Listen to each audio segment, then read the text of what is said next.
Good evening and welcome to the Tuesday, March 25th, 2025 meeting of the Ashland Zoning Board of Appeals.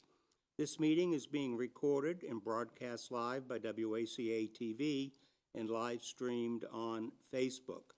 Remote participation is available using the Zoom video conferencing platform for convenience only. Any disruption with the video conferencing platform will result in the platform being shut down. However, the meeting will continue. Meetings will continue to be broadcast on WACA-TV and live streamed on Facebook. And the agenda notice posted lists a link to the Zoom site as well as a telephone number to call if you wish to join via telephone. This is a hybrid meeting, both in person and online. And as we proceed, for those who wish to participate in the public comment session when we get to it, and you're online, please raise your hand, and Peter Matchik will let you in. With us this evening is our Assistant Town Planner, Alvaro Esparza, our Town Planner, Peter Matchik, and our Town Council, Lisa Mead. First order of business will to call the meeting to order and take a roll call. I, John Trefethen, am present. I, Dan May, am present.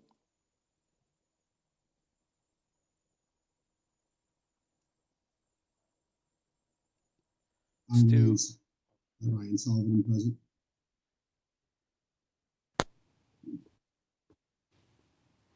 Stu, I can see you, but I can't hear you. I, Stuart Siegel, am present on Zoom. Oh, I can hear you. Ryan? I, Ryan Sullivan, present. He's present. Okay. Okay. We have a busy meeting this evening with 3 hearings scheduled. The first one is going to be a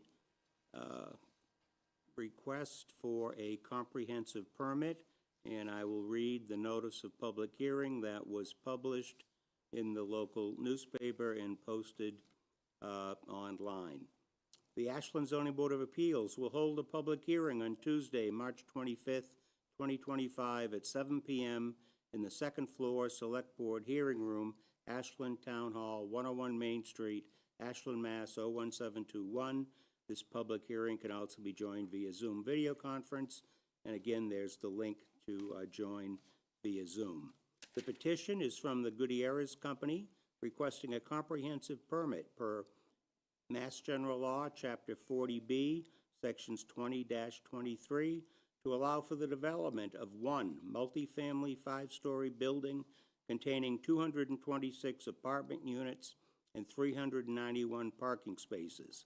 The property in question is located at 61 Waverly Street, Assessors Map 15, Lot 12, in the Ashland WMUSD, parenthesis D, close parenthesis, Wildwood Mixed Use Special District D zoning.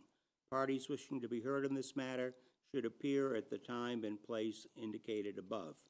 Materials may be viewed at https://www.ashlandmass.com/543/current-cases-before-the Planning and Zoning Board. For more information or to submit comments, please contact Peter Matchik at area code 508-532-7927 or at pmatchik@ashlandmass.com. Signed, John Trefethen, Chairman, Ashland Zoning Board of Appeals, and this was published in the Metro West Daily News on March 10th and March 17th. With all that being said and out of the way, now let's get down to business if we may. I would ask the applicant, whoever is going to speak for you tonight, to step forward and we can perhaps have some preliminary discussion about what we hope to accomplish tonight and proceed from there.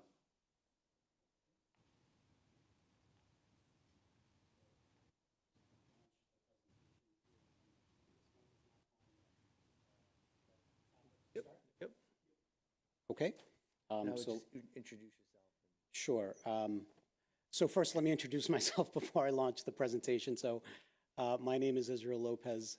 I'm the Managing Director of Development for the Gutierrez Company, and I'm here tonight with Dan Dudinsky from our firm, as well as members from our design team, Will Park from SMMA, our civil engineering firm, Steve Pressajohn from Cube 3, our architectural firm, and Dan Clary from Langen Engineering, our traffic consultant. So I'd like to just launch the presentation and then provide some general comments about the project. Before we do that, why don't we just establish a few parameters about what we hope to accomplish tonight? This obviously is the first hearing date for what will undoubtedly be a multi-date process as we go forward. And my hopes for tonight would be that we would hear a presentation of what your project is about. You don't have to go into great detail with it. Have an opportunity for the board members to ask a few questions, open the matter up for public comment from people about what perhaps has been said tonight, and then continue the matter for 4 weeks to give us an opportunity to retain our peer review experts. I understand that you've already submitted your payment to the town for that, and for that we thank you, because it allows us to get our peer review experts on the job sooner rather than later, and then come back in 4 weeks with the second day of the hearing, where we can get down to the nitty-gritty, hopefully. Does that work for you? That aligns perfectly with what our expectation was for tonight's hearing, and we do recognize that there's a full agenda, so our goal was just to provide a very high-level overview. I'll let some of our team members talk a little bit about their respective areas, just to provide a very high-level overview of the project, and then certainly take any questions that the board may have at this time. Excellent. So with that, I think what I'd like to do is just start by providing a little bit of background on our firm, and let me just launch the presentation here. So, yep, I'm going to do that first, and oh, I guess I have to share it first and then do that. I'll let you.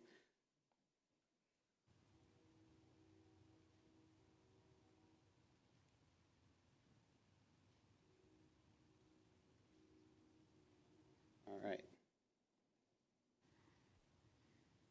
So, okay. So, again, Israel Lopez with the Gutierrez Company, and just to start off by providing a little bit of background on our firm, and also I'd also like to touch a little bit on our involvement with the project. Do you want me to Is it get the some of this stuff out of the way? Yeah, just so Yeah. people can see online. Yeah. How's that?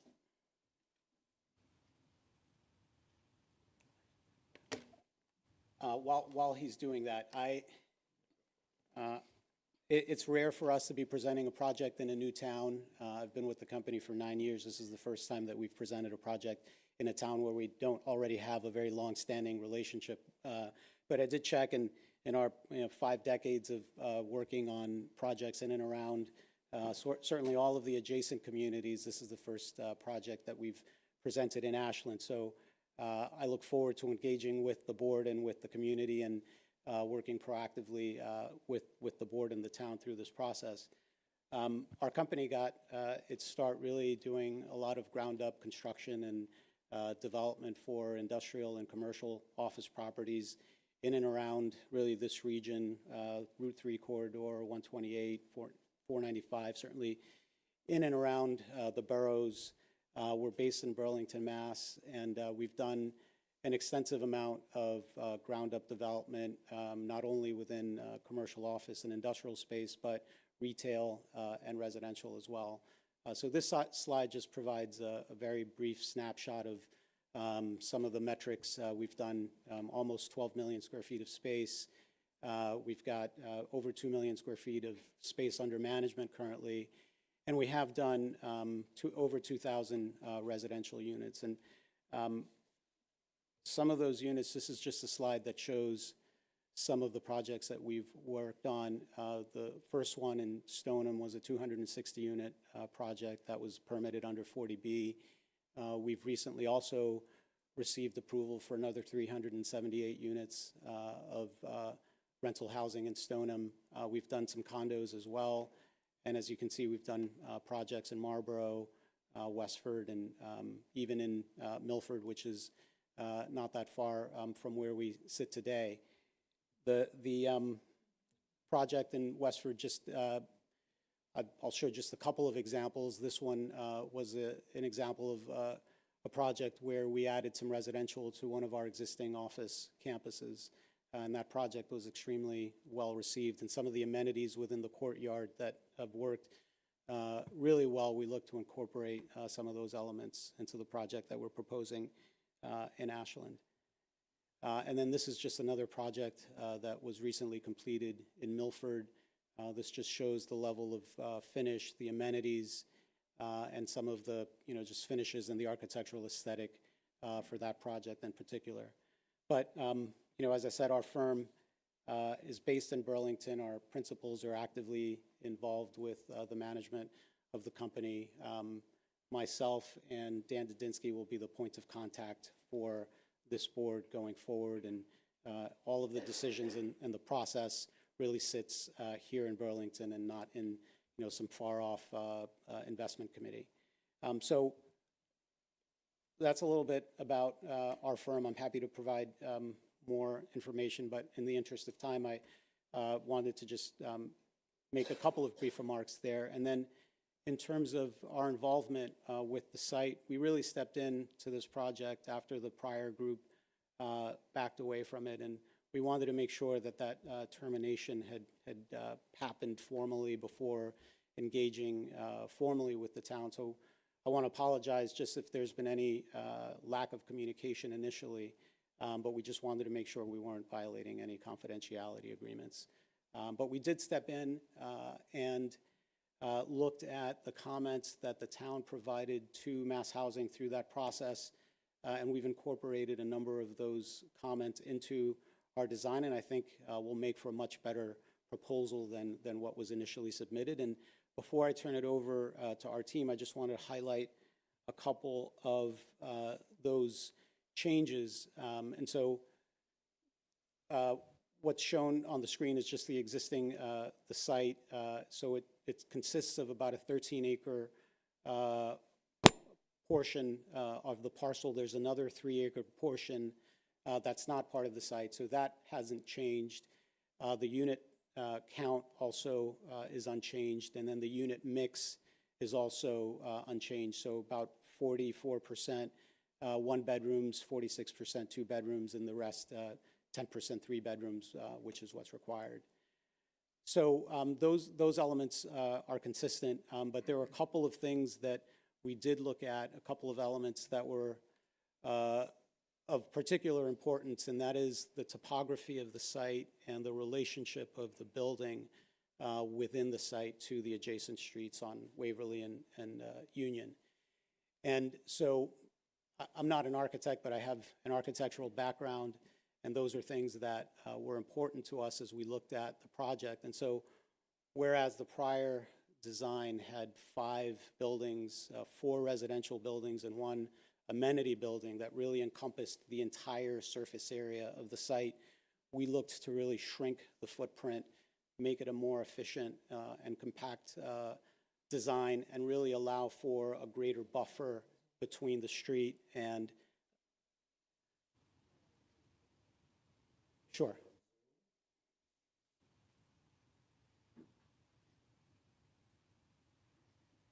Just so everybody, we're having some technical issues in the room, so can you please give us a second?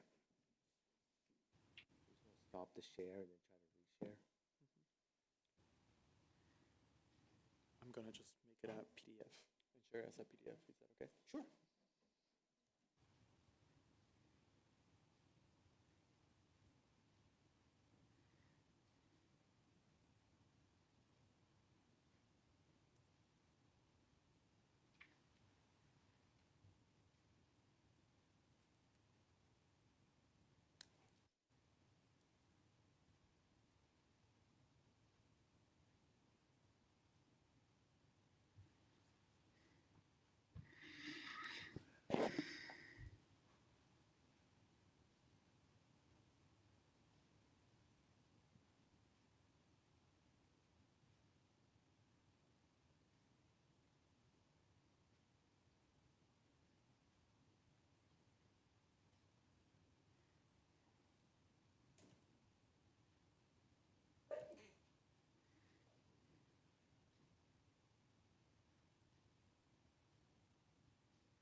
We normally also travel with an easel, just for these very occasions, but old-fashioned.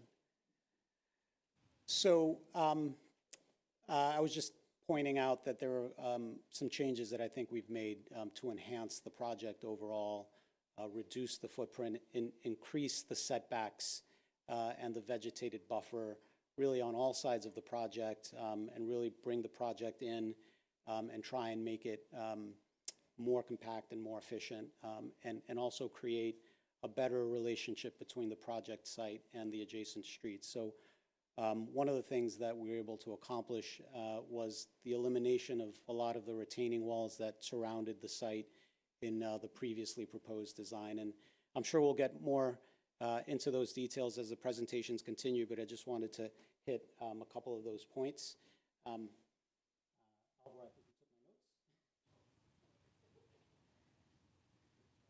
I think you took my notes. A nice try.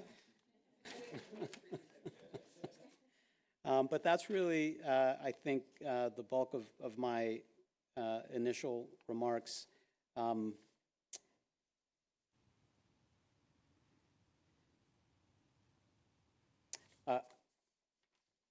We do aim to honor as much as possible the town's bylaws, and so we've tried to really reduce the amount of waivers that we've requested to really just things like a couple of waivers related to building height and parking, and I think, you know, we'll certainly get into that and hopefully be able to demonstrate that those are warranted.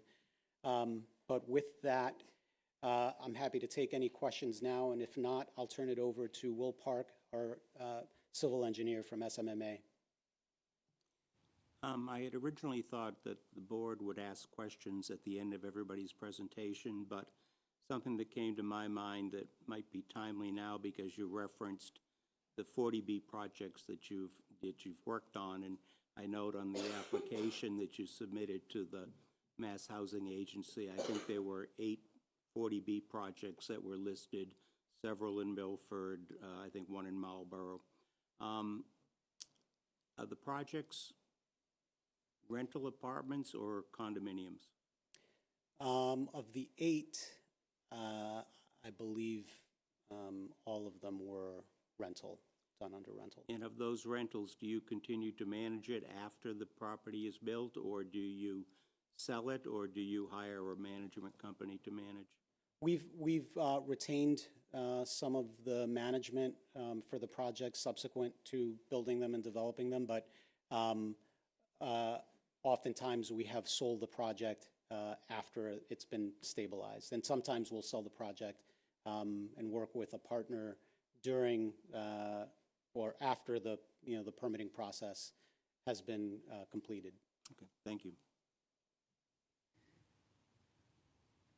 No further questions. I'll turn it over to Will Park. So, are they seeing, nothing on the screen is changing.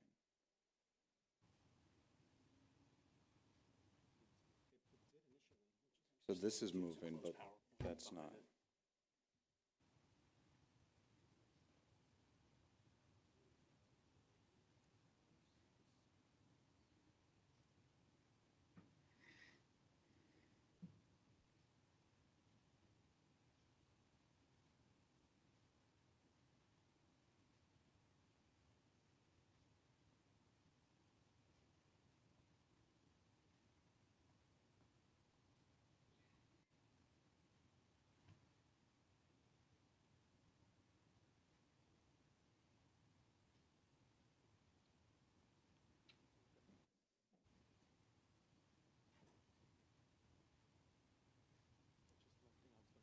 Jump back in.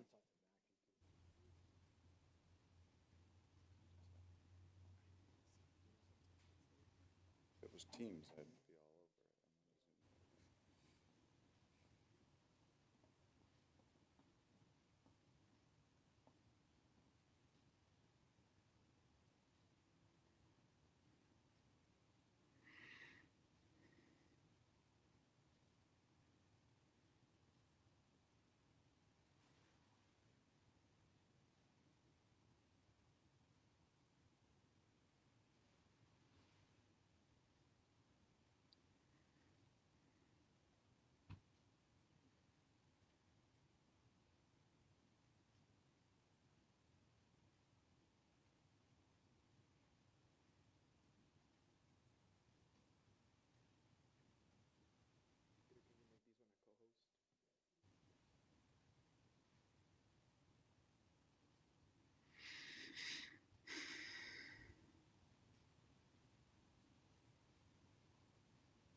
Great. Thank you very much. Hello, everyone. My name is Will Park, civil engineer at SMMA in Cambridge. I've been with SMMA for 15 years and have been working with Gutierrez for almost all of those, including many of the recent residential projects that Israel mentioned.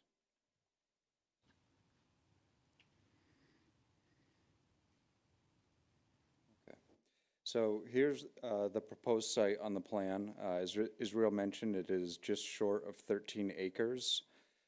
It is bound to the north by Waverly Street, to the south by Union Street, and to the east by a wetland system, mainly having a bordering vegetated wetland that was recently delineated by Goddard Consulting in fall of last year.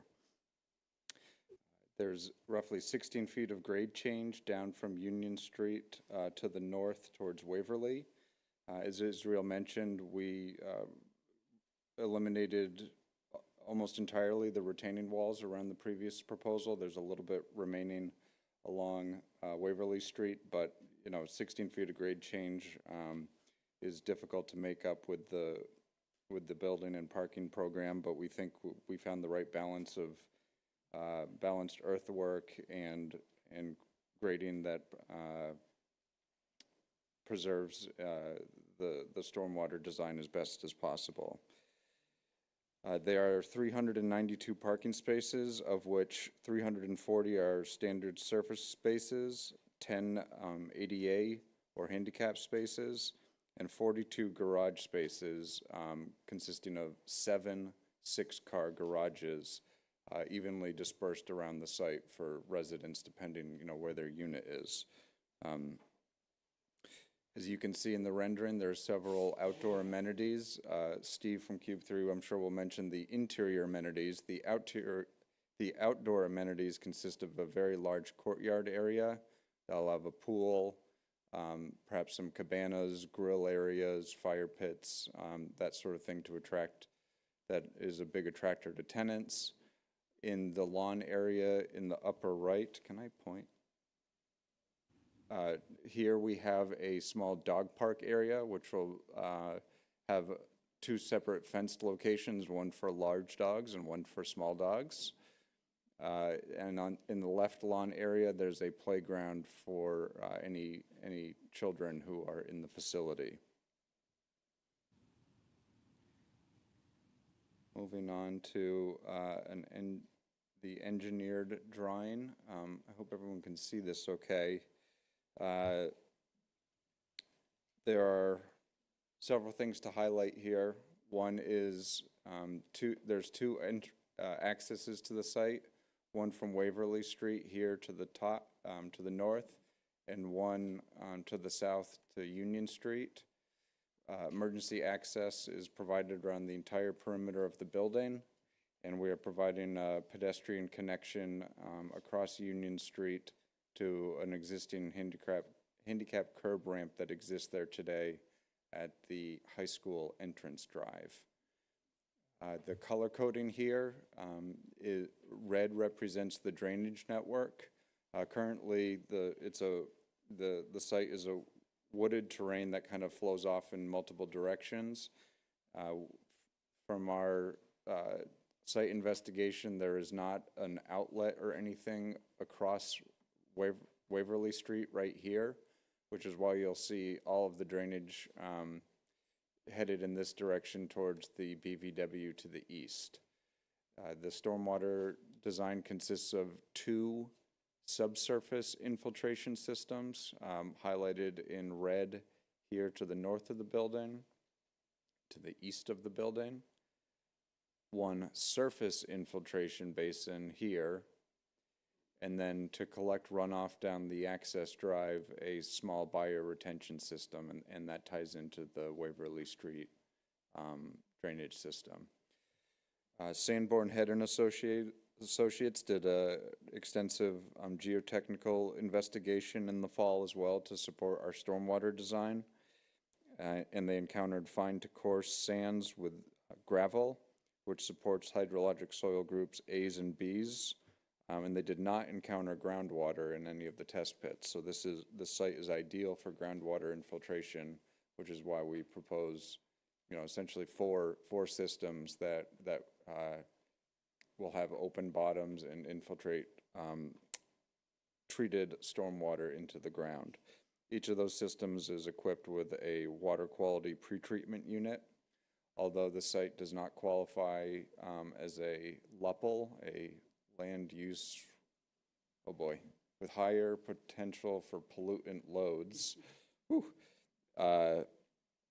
nor is it in a critical area, we have conservatively sized all of the pretreatment units to the 1-inch storm event versus the 1/2-inch storm event.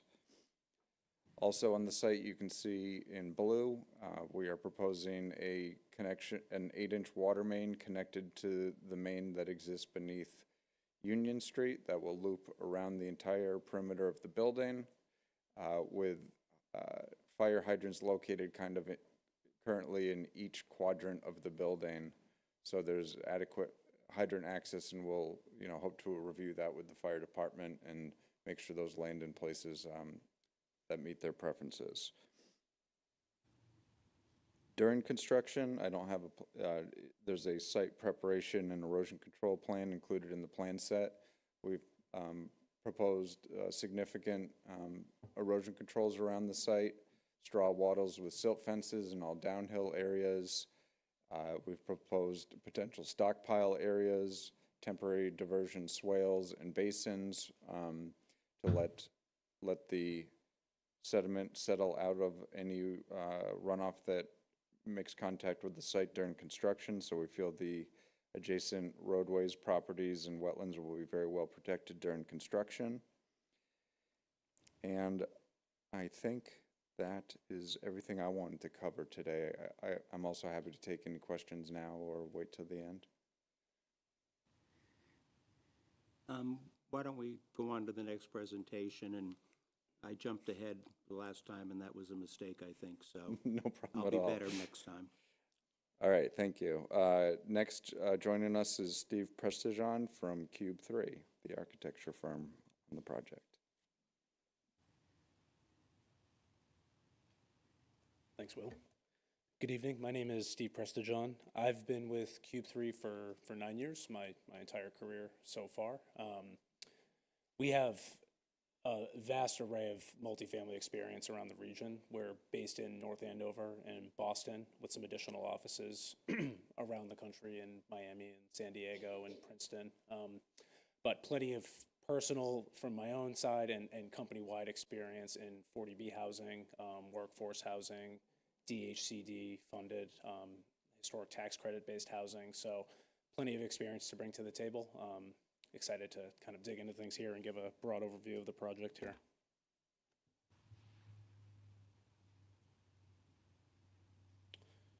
So on screen on the left side is the site plan we've previously shown tonight. On the right side is the first floor plan. I'll start with just some remarks on the image on the left here. Just to orient everybody, the plans on screen are roughly aligned north, page north. So off to the northwest, kind of off page, is the Framingham Reservoir, and to the south off page is Ashland High School. Directly adjacent to the site on the northwest side is Waverly Street. To the south is East Union Street. To the north is a storage facility, and to the east are the wetlands that are on site. The plan as a whole is symmetrically shaped. There's a central entry to the north from the Waverly Street side. The courtyard that was discussed tonight to the south, also centrally located. The plan on the right side here, color-coded. Hopefully everybody can see the colors on the screen there. The area in purple on kind of page center north, that's the amenity area. So the doorway to the north side of the plan is the entrance lounge with a small leasing office in the top left corner of the purple area. As we move south in that purple zone, that's where the lounge is located, a fitness amenity, as well as mail-in package. Those spaces all overlook the courtyard to the south. The remaining colors on the plan on screen are designating the unit types, so a mix of 1s, 2s, and 3-bedroom units. The mix was provided earlier, but we can dig in more detail later on. The project proposes 3 stair elevator cores, one to the center on the north side, adjacent to the entrance lounge. The remaining 2 are on the respective east and west wings of the building. Both of those provide convenient access to and from parking, as well as access to the dog park and the playground that Will covered earlier tonight. And before I share the 2 rendered views that we submitted and are prepared to talk about with you tonight, I just wanted to kind of outline our approach as a firm. We're a very design goal-oriented firm. Whenever we pursue any project or work with towns and cities all around Massachusetts and the country, we establish goals early on. They're kind of our North Star as we make design decisions and work with you all to better the project and make the project appropriate. So just to briefly talk about those, the first is sensitivity to East Union Street and the high school. The second is respect for natural features both nearby, the reservoir and the wetlands, and the natural features on site. The third is a residential texture to the building that's legible, that clearly belongs to residences and feels familiar in that way. And then just the last thing before I jump into the renders, just to kind of set the table for the building. The building is organized in 3 east-west segments on screen. I believe I can point. So one east-west segment on the north side, and then 2 on the south. And those are connected north-south. That's just kind of in our mind, the basic building blocks of how the whole building comes together, and is kind of a way we've approached designing each respective side that we'll share with you. So the perspective on screen here is showing the north elevation. This is the Waverly Street side of the project. The view as one enters from the site entry. And so the scale of this facade, there's some layered aspects to this facade. There's white lap siding that kind of comprises the base texture of the building and the uppermost floor. And then there's a gray panel that comprises kind of the base and middle of this building that wraps over that material.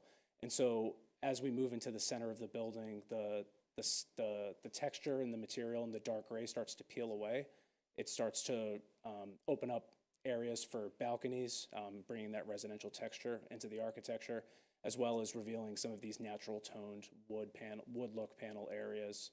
And then in the kind of page right center here, the building kind of reaches an apex of peeling away and opening up, and that is where the entrance to the building is located. You can see some storefront openings at the base there. So that's the front door and the office lounge and entry lounge.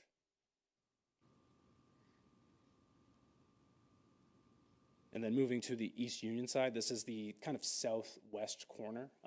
There are, as I mentioned earlier, 2 of these segments on the south side. This is focusing on one, just to make the detail and architecture clear for you all.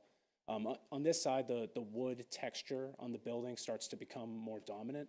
The elevation as a whole is organized into a base, a middle, and a top. So the warm wood tone on the base, the typical wood tone in the middle, and then at the stepped back upper story, a white lap siding. And then that base middle top configuration is kind of rhythmically interrupted by these bays. These project several feet from the building. They contain balconies, so they start to break up the scale of the building, provide rhythm along the street, and give that residential texture to the building. And then there's a further refinement of the scale of this facade happening with these window groupings, where that dark gray panel starts to group windows together, start to give a balance and a proportion to each segment of the building. So the goal here is that the experience of the building along East Union is 2 separate pieces that are identical, but that are kind of calibrated to the site and the context in terms of their scale, their proportion, and their texture. So just in the interest of keeping things brief, I will hand it off to our traffic engineer, and happy to discuss further later on tonight. Thank you.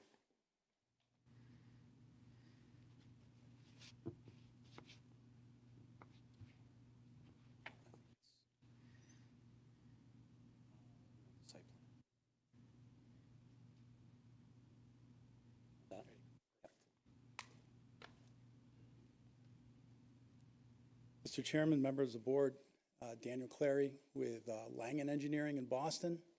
I'm the senior traffic engineer for Langen in New England. I have 40 years of experience in transportation engineering, civil engineering, real estate development, and construction. And I'm here tonight to present the findings of our traffic study, at least as it stands today. I know you're hiring a peer reviewer. I believe it's Mr. Michaud. Bob and I worked together at VHB many, many years ago.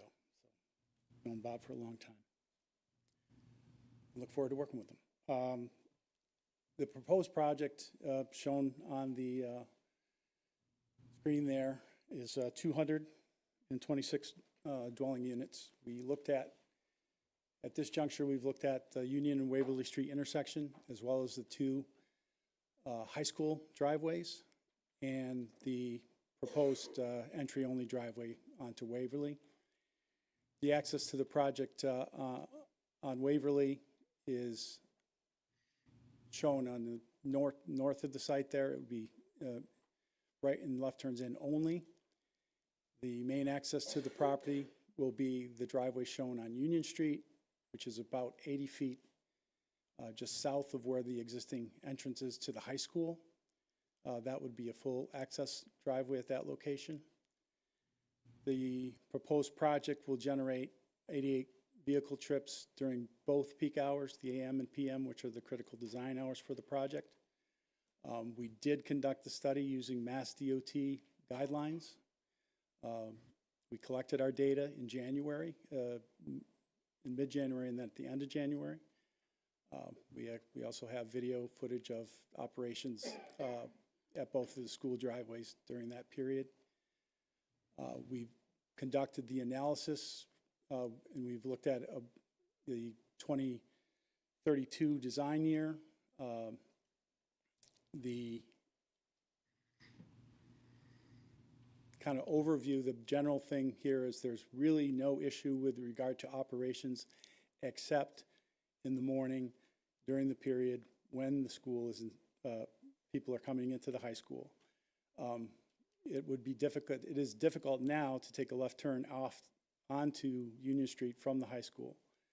And it will be the same difficulty to take a left turn out of our driveway onto Union Street. But other than that, in the afternoon, and then all of the operations around the site, and including the Waverly Union, there's really no noticeable change in operations or any issue that pops up as a result of adding the additional units here. We do recognize that the high school driveway is there. It tends to be an issue for about 20 minutes to a half an hour during when everybody's coming to the school, and then dissipates after that. The afternoon is not an issue. As the people leaving the school, it's more staggered than it is in the morning when it's point loaded. They all come pretty much at once. Part of what we would do in this situation is to look at that, to look at ways to improve the operations out there. Will did point out that we are proposing a pedestrian crossing at the location to safely get people across the street from the proposed apartments to the school and back, and then continue to work with the town to make it as manageable as possible, particularly as it in that specific period of the day.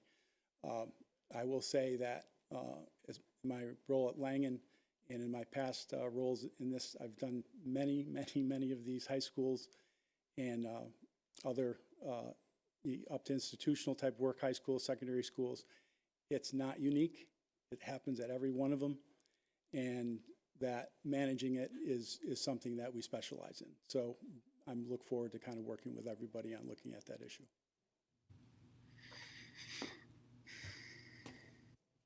Thank you. Anyone else in your group that's going to speak? No, that's it. Thank you. Okay, great.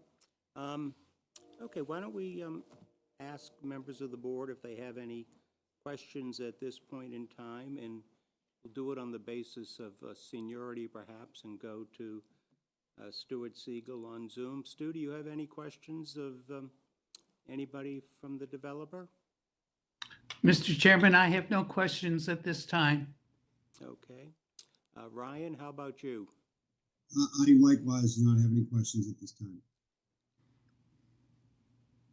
Okay, I'm having a very difficult time understanding what he's saying. Is there?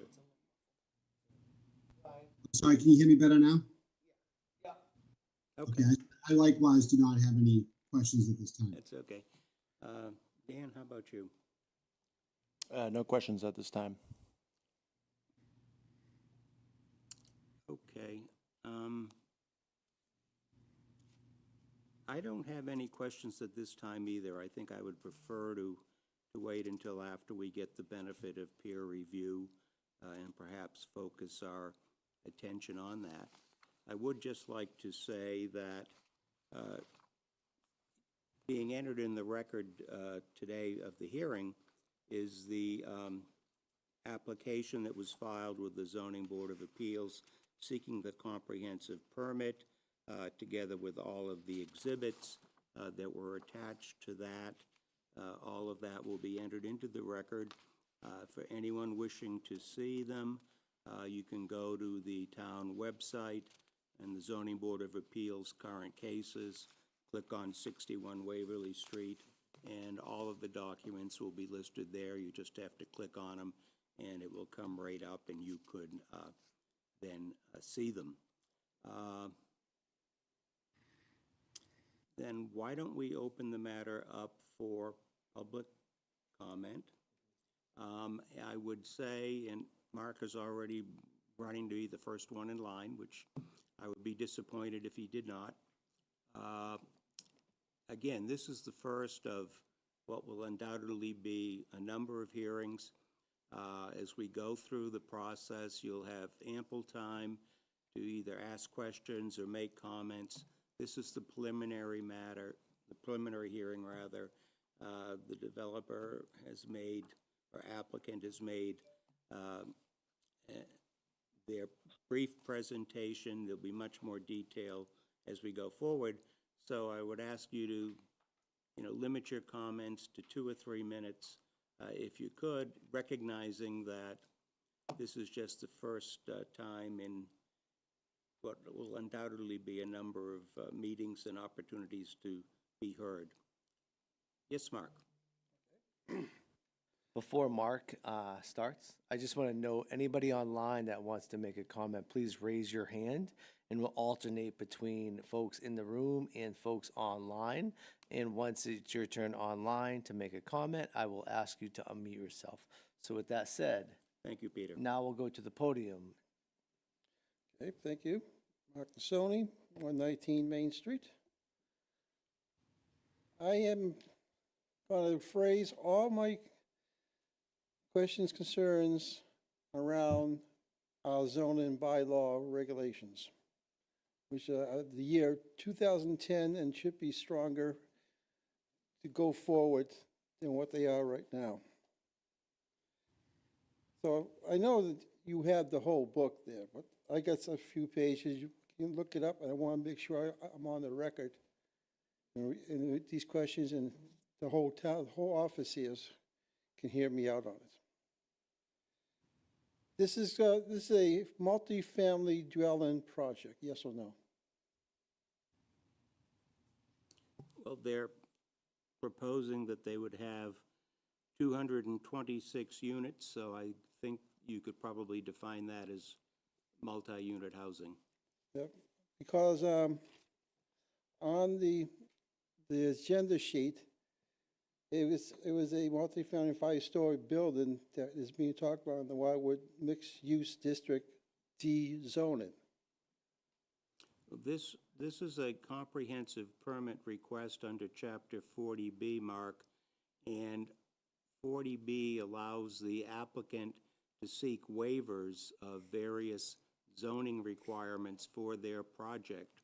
And one of the waivers, I believe, and it might in fact be the first waiver listed in the submission, was a waiver of the zoning requirement for the Westwood District and the limitation on the number of units that can be built there. So, just like other projects in this town, the state housing and 40B commission is going to be in the way of this from regular regulations? Yes or no? I don't quite understand your question. Again, I'll go back to under Chapter 40B, the applicant can request the Zoning Board of Appeal to waive certain requirements of the Ashland zoning bylaws. And one of the requirements that we are being asked to waive is the limitation on the number of units that could be built in this district. They're Okay. seeking to build 226 units. Okay. That means that what's in our regulations, 2010, the building design regulation. Each building entrance shall give access to no more than 2 dwelling units. No floor except unoccupied basement shall be below grade in the entire perimeter, and no structure containing more than 12 dwelling units. That being waived? There is a request to waive that as well. Okay.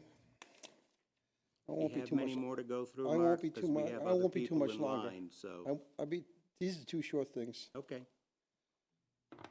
The multifamily appeal for special permit, is that being altered in any way? They're not seeking a special permit, they're seeking a comprehensive permit, which allows the applicant to come before the Zoning Board of Appeals, seek waivers of certain zoning ordinances and other ordinances in town, and requires them to come before the Zoning Board of Appeals, as opposed to going before multiple agencies or committees in town. Okay, and last one. The procedures gone forward, the Board of Appeals, the Planning Board, Conservation, and Board of Health, have they gone through those departments yet? They have not. Under the 40B comprehensive permit process, the Zoning Board of Appeals has the authority to deal with all of the issues that otherwise would come before those individual agencies. Each of those agencies will be asked to submit in writing comments concerning the comprehensive permit request, so we get the benefit of their expertise, but ultimately the decision becomes that of the Zoning Board of Appeals rather than the Board of Health, the Planning Board, et cetera. Okay, let's see, do I got anything? Last one, Mark. Yeah, last one. This is gonna be it. This is why I came in to see the town manager a couple weeks ago, to combine all boards to work together on these zoning bylaws, so the state won't be doing what they're doing with the past couple of projects. I say in the town are too weak in their bylaws. We can bulldoze over those to have projects to go through. Thank you. Thank you, Mark. Next up, with their hand raised online is Joan Confrade. Joan, I am asking you to unmute. Yes, Joan Confrade, One Shore Road, Ashland, Mass. I'm on the Historical Commission, but speaking as an individual. I'm concerned, I have a few comments and a few questions that may not be able to be answered tonight, and that's fine, but I would like them to be on the record. The cost to the town for both 40Bs for water, sewer, public safety, and schools will be millions. What is the developer prepared to do to mitigate the issues and costs to the town? And why does it need to be 5 stories? The town has mostly 2 3-story buildings in it. And these 40Bs coming in at this height are going to change the town forever. Traffic will be a major impact to Cedar Street. The poles on the road appear to be hit on a regular basis. There'll be hundreds of additional trips per week to Shaw's, Market Basket, etc. It's a scenic road. It needs to be studied carefully. Who will pay for the poles to be replaced? They certainly need it. And why did the state allow one developer to go to the state for approval of one plan and then change the developer and plan without going back for approval? Allowing these huge developments coming into town will change the town as we know it, but the biggest concern is water. We are on a water ban most of the year on a regular basis. We have to have water. Please consider reducing the size of this project. Thank you. Thank you, John. Yes, sir. Please identify yourself, name and Hi, address. if you Paul would. Flaherty. I'm the owner of 63 Hi. Waverly Street, a butter to the north of this project. And there's a couple of things I wanted to point out to, for one thing, the civil engineer.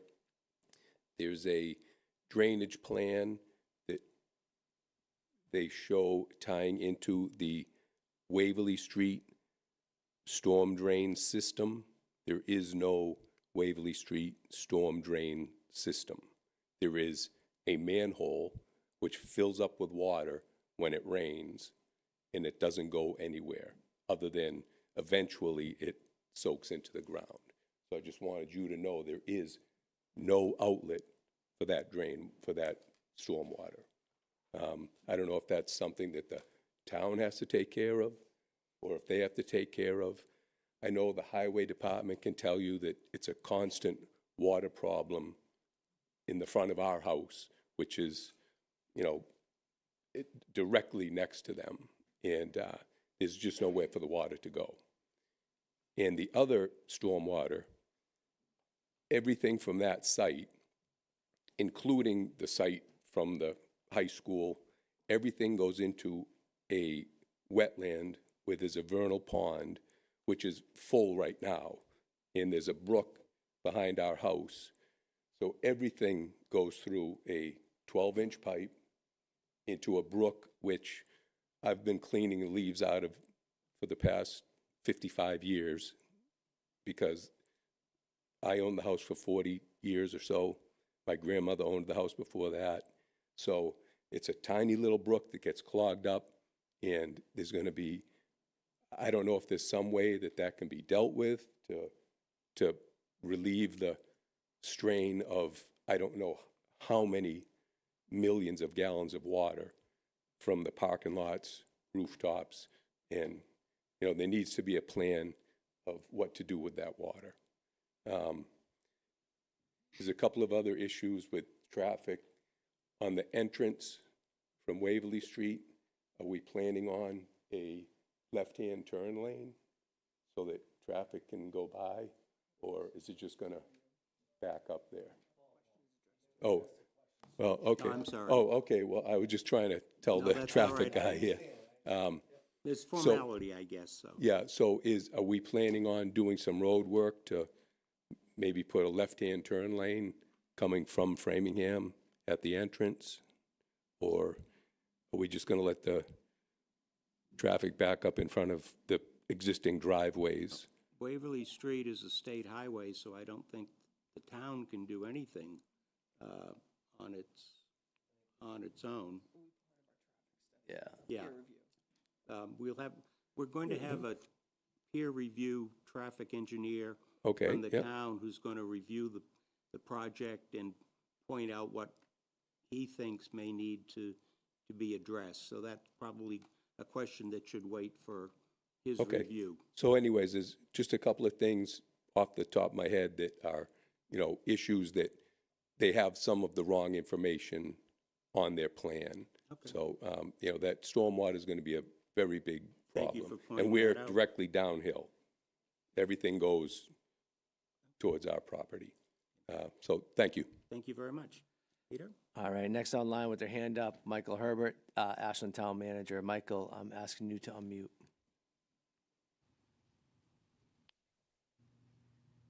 Oh, it's just my head over here, or half my head. Good evening, folks. How's everybody doing? I just had a couple questions / comments. My first question has to deal with the aesthetics of the project.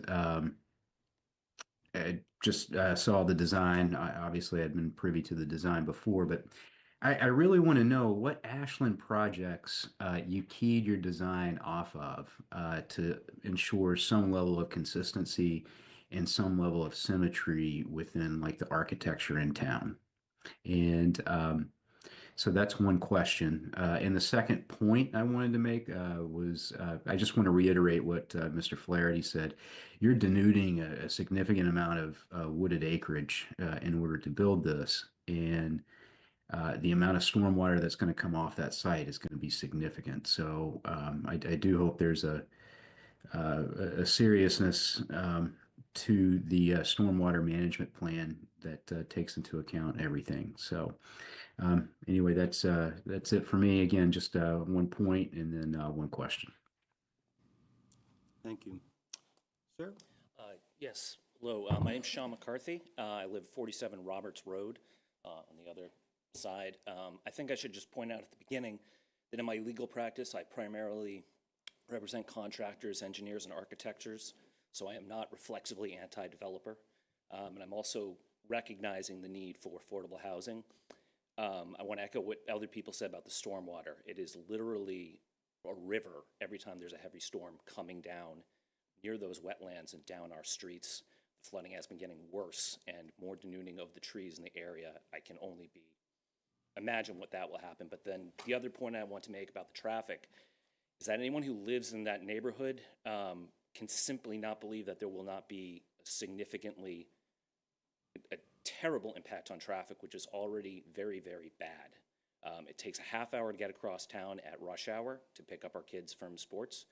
And the entire purpose of this expansion of 40B is that these are supposed to relieve traffic by access to the MBTA commuter rail. And I took the commuter rail for many, many years into Boston. You simply cannot get there from this neighborhood to the Ashland train station in time in the morning. And there is no reason to try to get to the Framingham one now. It is traffic going down 135 to the Framingham lot is impassable, and when you get there, there is no parking. And I think those also need to be taken into account when the town gets to its peer review. And thanks for your time. Thank you very much. Going to the next person with their hand up online is Amanda. Amanda, I'm asking you to unmute. Thank you. My name is Amanda Walsh, and I live on Pine Hill Road. I appreciate the time, and thank you for presenting. In my opinion, I don't think the exterior design of the building fits the town. It's very modern, and I don't believe that reflects the architecture of the rest of the town. If you go downtown Ashland, the buildings are historical with mill buildings and traditional homes all throughout the town. It would be nice if you could reconsider the exterior materials to make them look more traditional and less modern. It's also right across from the high school, as you've stated. It would be really nice if you could draw on some of those elements and the designs such as the brick or the blue that's used throughout the high school. It's also a very tall building compared to other buildings in town. Would it be possible to lower the height to reflect more of the architecture throughout the rest of the town? And finally, one last thing that's been really nice that other developers have incorporated are public amenities. I'm not sure if it's possible to add some of those, such as stores or a coffee shop, or something such as like the pool, if that could be used for the high school swim team. I think that would be a really great asset to the town. Thank you so much. Thank you, Amanda. Thank you. Claudia Bennett. I'm a member of the Select Board, but I'm speaking as a citizen this evening. I just did want to say a few comments about the design.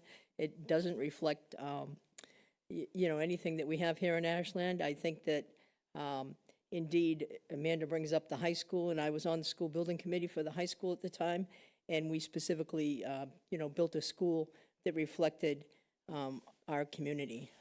So it would be nice if this did as well. I appreciate that the comments regarding the fact that the town wasn't notified of the change of developer in this process, that this came as a surprise to us. I think that we did make many comments to Mass Housing, and our comments were regarding the previous project, the previous developer, which was very different than this. I think I wonder, and this might be for town council, if we have the ability to go back to Mass Housing with comments based on this new project. You don't have to answer that now. And then finally, I just wanted to ask that someone just let community members know the best way if they want to offer input in this process in writing, perhaps an email address or different people that they might contact. Thank you. Well, just to note, to answer the last note, that if there is, number one, all this project information is listed online under current projects. So all information that's given to the planning office to be presented to the zoning board of appeals, public information, it's on our town website. Number two, if you want to submit comments to the zoning board, there is a email address of the zoning board, I believe zoningboard@ashlandmass.com. And then you can also email myself, Peter Matchak, of the Town Planning Office at pmatchak@ashlandmass, again, mass.com. And all of those public comments are entered into the record and will be part of the record for the hearing and available to the board to consider and discuss when it comes time to make a decision. So we encourage written comments. It gives us an opportunity to think about the comment. Obviously, comments at public meetings are helpful as well, but personally, I prefer written comments either by letter or by email. They get printed out and entered into the record. Yes, sir. Ashwin Chandani, 10 Arbor Road. I happen to chair the Sustainability Committee in town as well, expressing this both on behalf of the committee as well as my own comments as I've reviewed this. Just for the record, we have sent a set of written comments to the board. They should be in your mailbox, Peter, as of, I think, 5 o'clock today. So you wouldn't have had a chance. My one question, just to clarify the point you made, are those comments also shared with the developer separately? Okay. Yes. Excellent. So then I'll keep my comments brief because those are all there. A few things that I did not see in your presentation, there was really no mention of any sustainable features. You really didn't talk about building efficiency. You didn't talk about in any way, shape, or form addressing things like heat island effect or the fact that we are a green community and the fact that we have adopted the stretch code. My expectation is that this project will be following all aspects of the stretch code and hopefully going beyond them. 40B projects especially have been known to be really good candidates for passive housing sort of standards and would love to sort of see some of that incorporated. If you are going for a denser building, for a taller building, there are lots of reasons why people have talked about they don't want a 5-story building, but if we are going to accept that, my hope would be that at least you're taking advantage of the fact that then we are incorporating a lot more of those features into those buildings. You are denuding a huge portion of a major sort of remaining forested land, in town, that there aren't too many of these lots left. It is, there are going to be concerns about stormwater. Other people have talked about it. Again, our comments do reflect those as well, so I won't repeat those, but that's a significant concern of the committee as well. Our hope at least will be that you are considering the use of permeable pavements, and other materials here, as well as looking to reduce the amount of impact that you're having around the surrounding areas, because we'd love to sort of see you really contain your development activity to as small a footprint as possible. This is a pretty diverse area and would hate to sort of see more loss than is strictly needed. Again, we have a larger number of comments that will be entered into the record, so I won't be, continue on that theme, but would love to see in future these things, how you're kind of handling the sustainable features. What are you thinking about there? Really didn't hear any of that, which was a little disappointing. Thanks. Thank you. Next. My name is Eric Juliana. I live at 51 Roberts Road. I'm considered an abutter to the proposed project. If I'm going to be listening to construction for 2 years, I'm hoping I can voice my concerns for 2 minutes here. So not that long ago, in the woods right behind my house, right along my property line, all of a sudden some PVC pipes popped up, indicating that a percolation test had been done. And I guess I should have seen this day coming.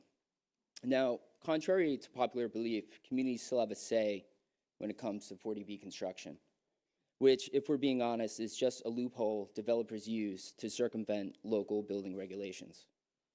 It's my understanding that the ZBA can deny or restrict the proposed 40B development if the development is too large for the community in which it's proposed.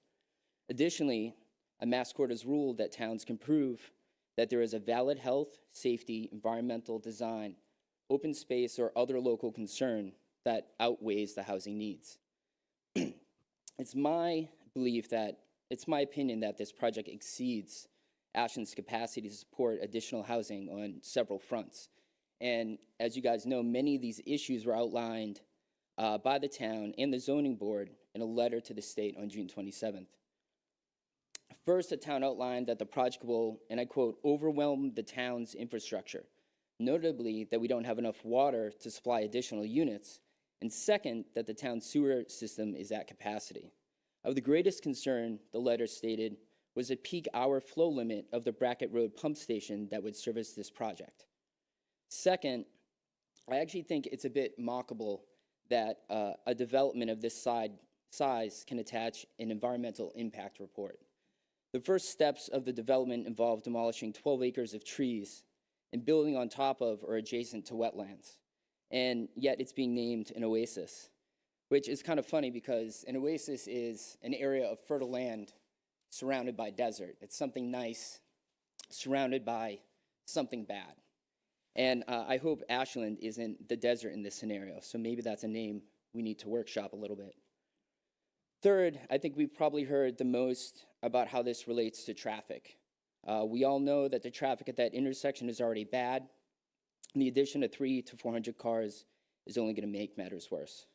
And last, the developers are also asking for a waiver to mount lights higher than the 15-foot restriction already in place, and they've requested to be able to double the size of the project from 115 to 226 units.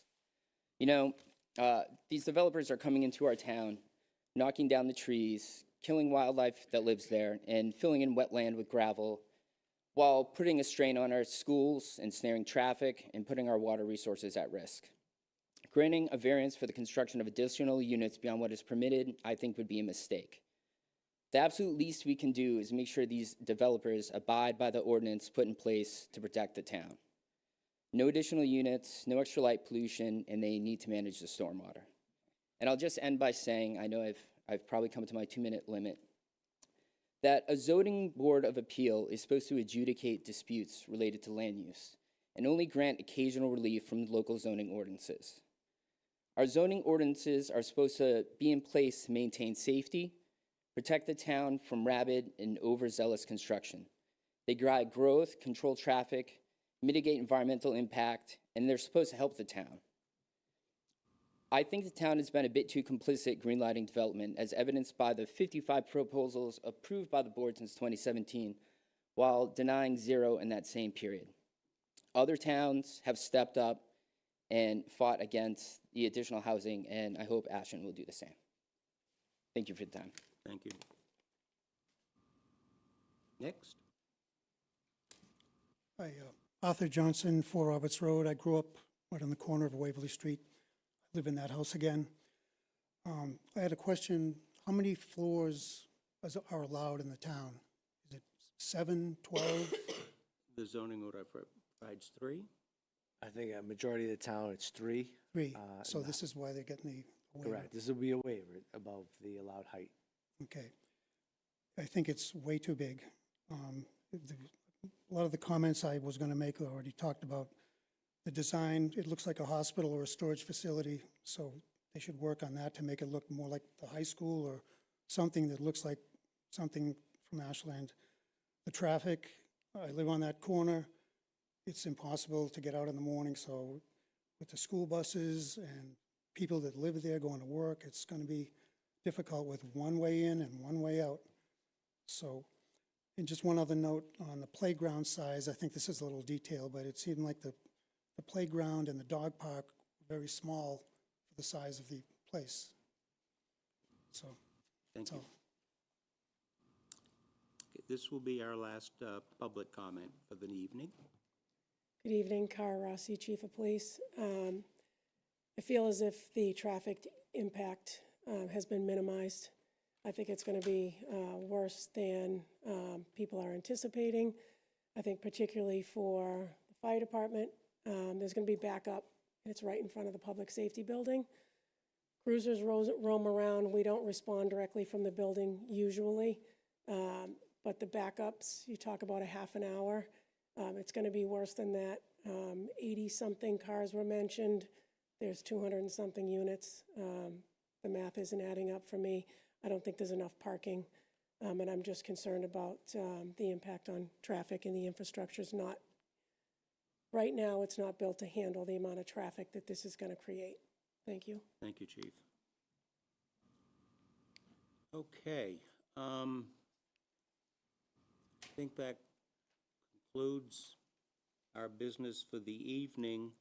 The board needs to make a vote on peer review hirings, as it were, to go forward. And on the agenda, and this is addressed to the board members, the first peer reviewer that we need to make a motion of and to approve is the Civil and Environmental Engineering, and the motion would be to hire Hancock Associates as represented by Joe Pesnola. Would someone like to make a motion to that? I, Ryan Sullivan, so moved. Thank you, Ryan. Is there a second? I second the motion. Okay. I, John Trefethen, vote in favor. I, Dan May, vote in favor. I, Ryan Sullivan, vote in favor. I, Stuart Siegel, vote in favor. Next on the agenda is our traffic peer reviewer. The motion would be to hire MDM Transportation Consultants, represented by Bob Michaud. Is there a motion to that effect? I, Ryan Sullivan, so moved. Thank you, Ryan. Is there a second? I second the motion. Thank you, Dan. I, John Trefethen, vote in favor. I, Dan May, vote in favor. I, Ryan Sullivan, vote in favor. I, Stuart Siegel, vote in favor. Excellent. The final one is for water and sewer. Haley Ward, representing the town for many years, represented by Greg Eldridge. Is there a motion to hire Haley and Ward as a peer reviewer? I, Ryan Sullivan, so moved. Thank you, Ryan. Is there a second? I second the motion. Okay, I, John Trefethen, vote in favor. I, Dan May, vote in favor. I, Ryan Sullivan, vote in favor. I, Stuart Siegel, vote in favor. Thank you very much. That takes care of that. And thank you again to Gutierrez for paying the peer review fees already, so we can get the project and the reviews started right away. Mr. Lopez, do you want to step up to the mic and we can talk about further proceedings? I would like to reschedule or schedule our next hearing for 4 weeks, which would April 22nd. I had this all written out nicely, and of course you think I can find it, but fortunately town council is sitting next to me. At which point we would have hopefully the peer review, at least one of them back, and we can proceed at that point. Is April 22nd a date that works for you people? It does. Thank you. And how we like to proceed going forward is to take one issue at a time and focus on that for that meeting. And until we get the peer reviews in, I think it's a little too early to decide that, but hopefully we'll have them in, or at least one of them in before April 22nd, and we can be in communication. The planning department, Peter or Alvaro will be in touch with you, and we can agree on what we want to focus on, which I think allows us all to have a little better grasp of what we're talking about. That sounds perfect. Okay. Mr. Chairman, I did. Yep. Thank you, If I could. Town Council. Okay, is there a motion to continue the hearing till Tuesday, April 22nd at 7 p.m.? Mr. Chairman, before I move, I just wanted to note that that is April vacation week. I know that we have pretty It's April vacation week, Oh. and so he will be unable to, Ryan will be unable to attend due to April vacation week. Right, and I don't know if any other members of the board are similarly affected, but just wanted to make that noted. I'm available. Stu? What date are we looking? I'm available. I'm available. Okay. Brian, generally available Ryan's generally available, correct? on vacation this Mhm. week, unfortunately. Yeah. April 22nd? April 22nd. April 22nd, yeah. Okay. Does that work for you, sir? So that was the original date that was proposed, April 22nd. No change to that date. Correct. And for your team, it is a school vacation week. Marathon with my Monday team? is the 21st. Is my team good? Good Friday is the Great. I 18th, should've checked, Easter's the but- 20th. So obviously you're coming back from a holiday weekend. It'll be the Tuesday after a holiday weekend. Well, for that'll some give me an opportunity to spend 3 days preparing for the hearing. people. Okay. I, Ryan Sullivan, so moved. So we had a motion to move for April 22nd. There's a second? I, Dan May, second the motion. Okay. I, John Trefethan, vote in favor. I, Dan May, vote in favor. I, Ryan Sullivan, vote in favor. I, Stuart Siegel, vote in favor. That was easy. Okay, thank you very much. Why don't we take a 5-minute recess before we go on to our next hearing scheduled at 8 o'clock on the 10-60 Main Street 40B comprehensive permit application.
Good evening once again, and welcome to the March 25th, 2025 meeting of the Ashland Zoning Board of Appeals. As we continue the meeting and moving on to the next item on the agenda is a continuance of a public hearing for 10-60 Main Street, 40B comprehensive permit application.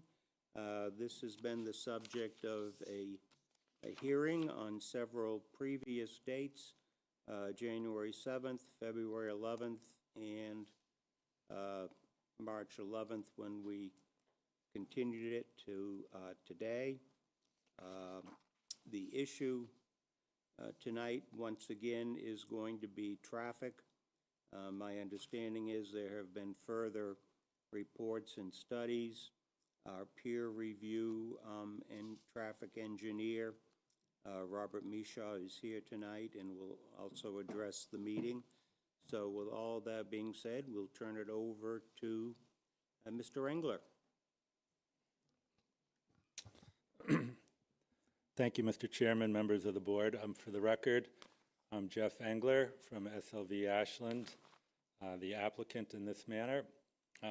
So just to reiterate and rehash from the last time we all got together, we had some marching orders relative to the original peer review letter that was issued by MDM. We provided updates to Bob and his team, which begot his March 14th comment letter, which I'm not going to run through the entirety of that tonight, but to summarize, I would say 3/4 of it, from our perspective, our opinion was we addressed the issues that Mr. Mishaw raised in his original letter. However, there still were some outstanding things that remained unresolved that MDM asked us to address, and we believe we have done that as reflected in the site plan that we submitted, I don't know, call it 2 weeks ago. So that plan was submitted to MDM to highlight, most notably, a second entrance out of the floodplain was added to the garage, and we also redesigned both entrances to the project to achieve kind of the turning movements that were required, or requested, I should say. So those really are the highlights. We'll turn it over to Mr. Mishaw and let him comment. I know he was on vacation last week, but hopefully he had a chance to look at the site plan and those key things that remained outstanding, and then we'll be happy to answer any questions. Thank you.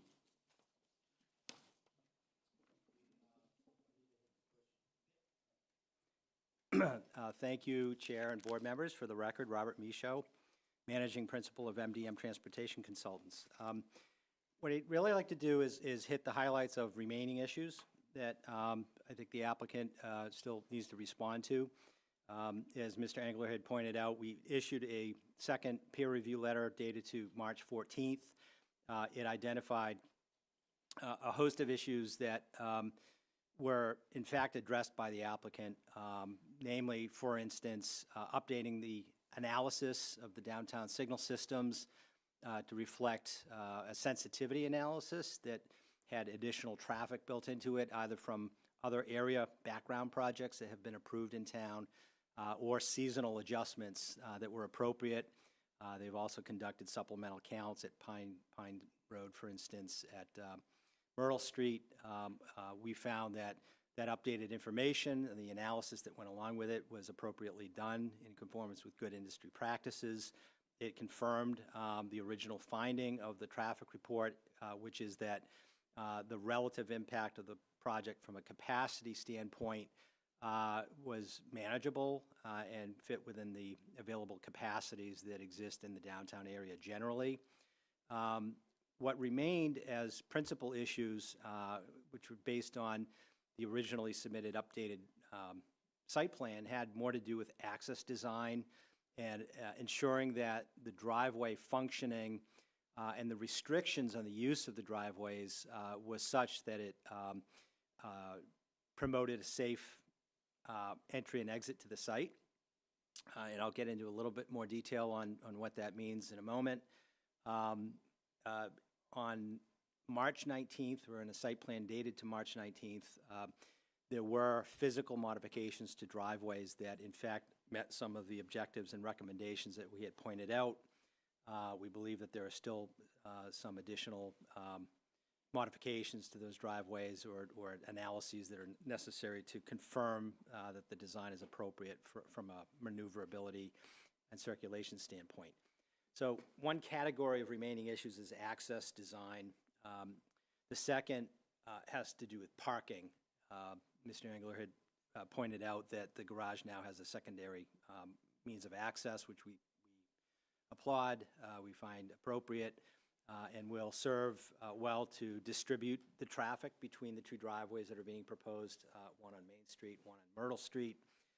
But there remain open questions about parking assignment, how parking might be unbundled to encourage resident lower use of parking to the extent practical, the distribution of where parking will occur from visitor to tenant to public in terms of use of on-site public amenities, and move in and move out loading activities and how that will be managed. So what I'd like to do is really just focus on the next slide and look at what the updated site plan provides. I think it provides a good basis for walking the board through what we find to be acceptable and appropriate and areas where additional work might be necessary. This is the March 19th plan that we're in receipt of, beginning at the Main Street driveway, or page right on this drawing. That was originally proposed as a full access driveway. The second revision, or the first revision to that plan, then anticipated restricting left turn movements, either going into that driveway or leaving the driveway using signs and markings. We didn't find that to be extensive enough to physically prohibit those types of movements. So what this plan now shows is a much more substantial, physically substantial driveway that is on the far easterly or southerly portion of the site. It has a raised island feature. It has curb radii and widths that presumably are going to accommodate the needs of emergency access movements into and out of the property, loading vehicle activity into and out of the property, but is designed in such a way that it makes it difficult to make a left turn either into or out of that location. We find that that type of design is appropriate and will present an effective way to limit movements into and out of the site to right in, right out.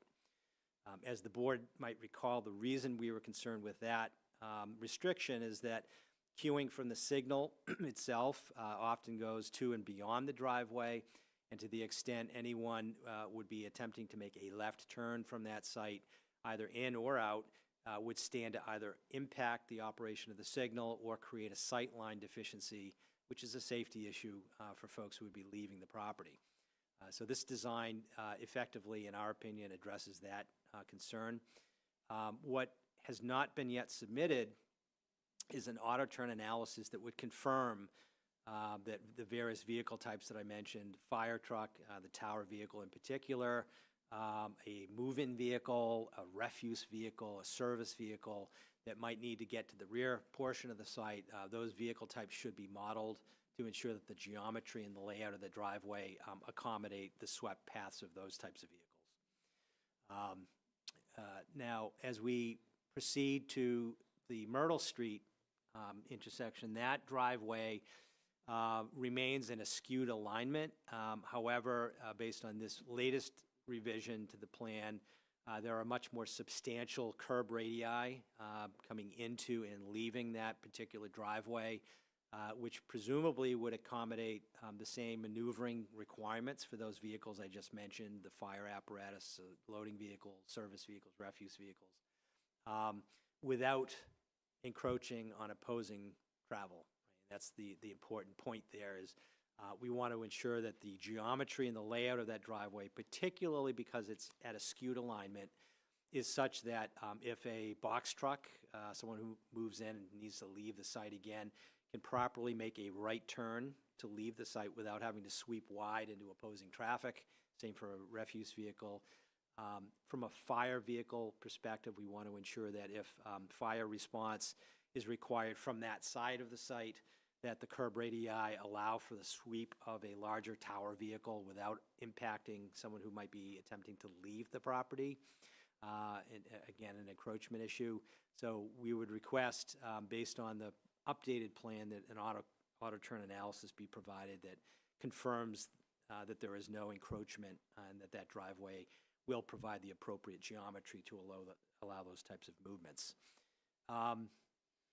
As it relates to sight lines, Main Street and the driveways that serve the limited surface parking that fronts the property will be sufficient to meet the applicable sightline standards. So those will be clearly visible driveways. The applicant has submitted analysis that indicates their compliance with the minimum amount of sightline that's required so that those driveways can operate safely. The Myrtle Street driveway does meet the absolute, and I mean absolute, minimum sightline criteria for folks who would be driving along Main Street coming around the Myrtle Street corner toward the driveway. Based on the measured speeds on Main Street onto Myrtle, the absolute minimum sightline criteria that needs to be met is 200 feet.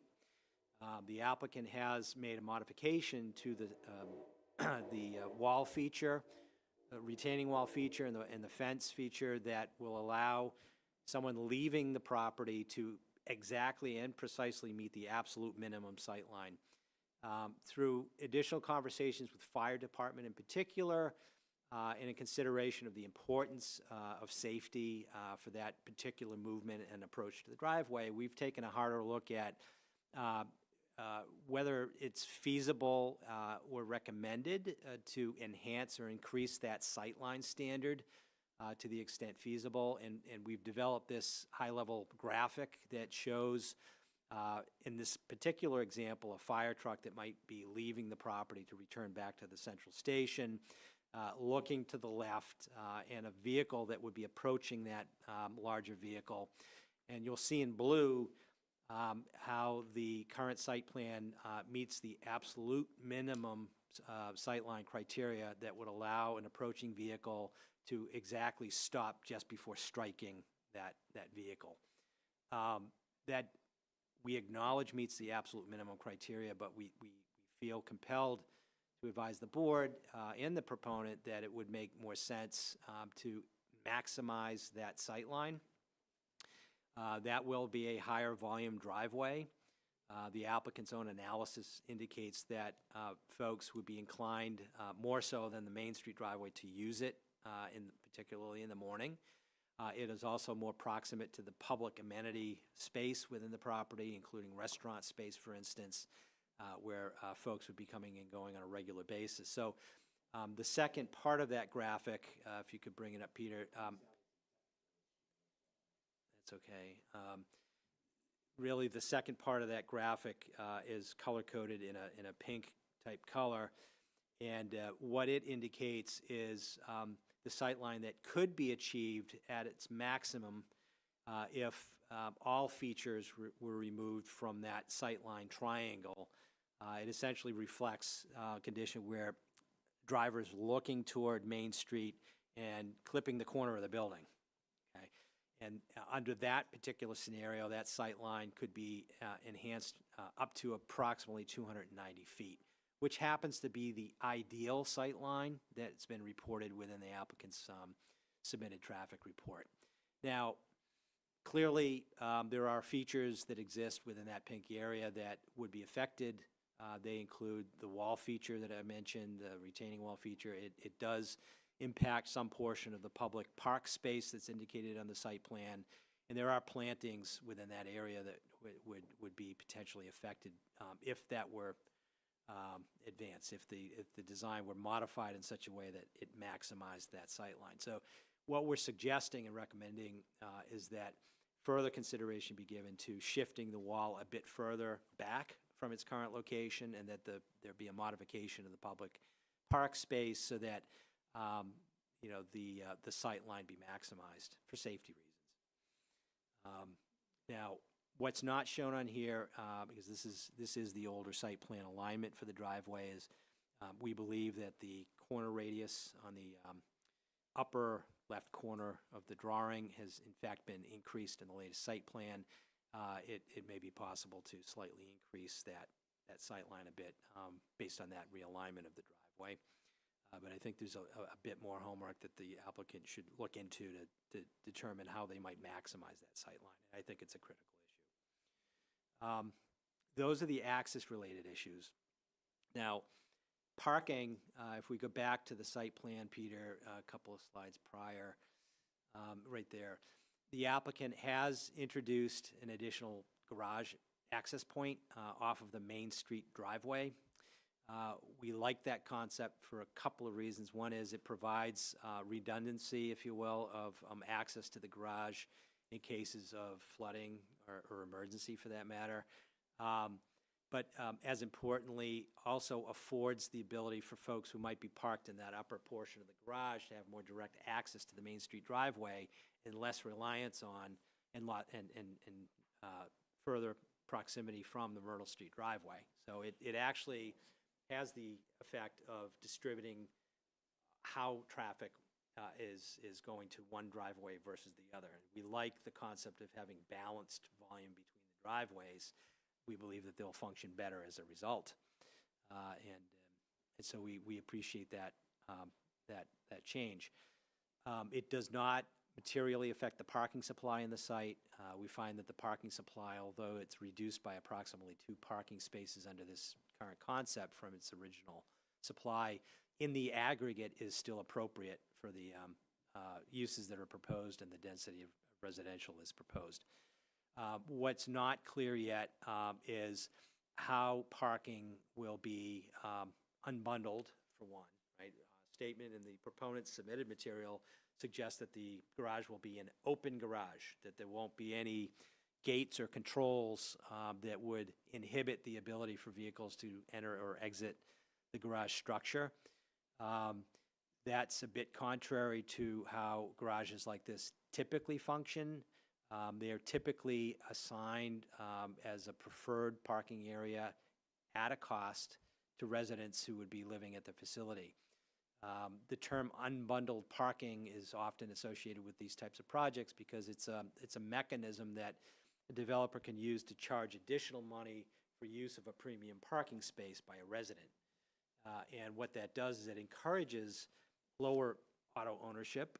Folks who are in the market looking for a place to live and they know that it's going to cost a bit more to park in a garage structure, they would either consider going to another less expensive facility or signing a lease knowing that rather than owning 2 cars, maybe they only own one, and it tends to encourage a tenancy with lower auto ownership characteristics. So, the term open garage was a question that we had that needs to be clarified. We believe that the garage should be controlled in some way as it represents a premium parking location.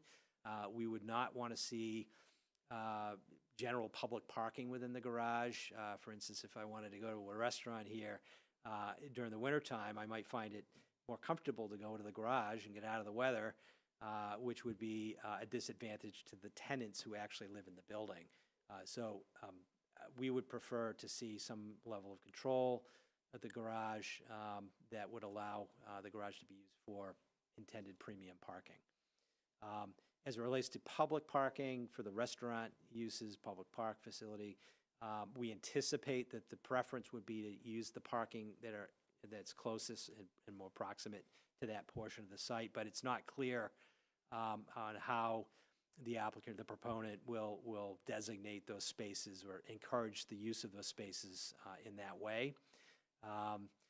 It's not unfathomable that if parking along Main Street for local businesses is full, that the general public could technically drive into the site and park somewhere within the site.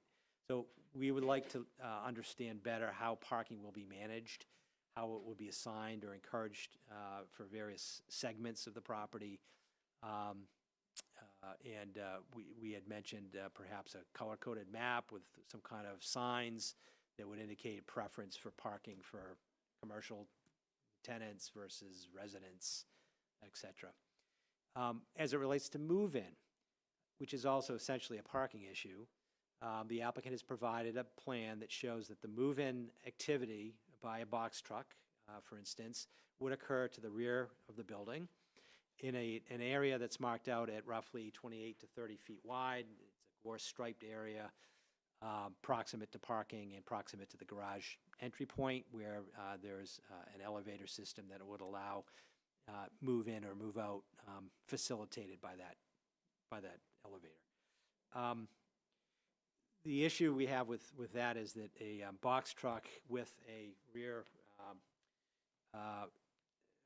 ramp feature would not really fit within that area effectively, and it's also a sole or single area in which that kind of move-in and move-out could occur. My own experience with these types of facilities is that you would typically have redundancy in where those types of activities could occur. So you'd want to have an area where two concurrent vehicles could be loading, unloading, moving in, moving out, and that the dimensions and area of that should be sufficient to allow a box truck, typically of length roughly 28 feet long, with a ramp extended to operate without impeding the aisles, the adjacent parking, and the circulation within the property. So I think a bit more work needs to be done on better locating or expanding that loading zone for that move-in and move-out activity. Certainly that's important if there were an emergency response, for instance. You don't want to have a box truck with a ramp blocking an aisle. That's the gist of it. Those were the principal issues on parking. I think it would be appropriate for the proponent to submit a framework of a parking management plan that would indicate how parking would be assigned, unbundled, encouraged for commercial uses separate from tenant parking, and how general public parking might be better managed to the extent it becomes a problem. People leaving their cars overnight that really shouldn't be leaving them there. Finally, wayfinding was an issue that the board raised on the plan. It's not inherently clear to someone who may be visiting the site which driveway makes sense to use, or if you're going to the restaurant use, which driveway makes more sense. So a wayfinding sign package would be appropriate that would provide markers in some sense as to how I might how and where I might park if I need to go to the restaurant function.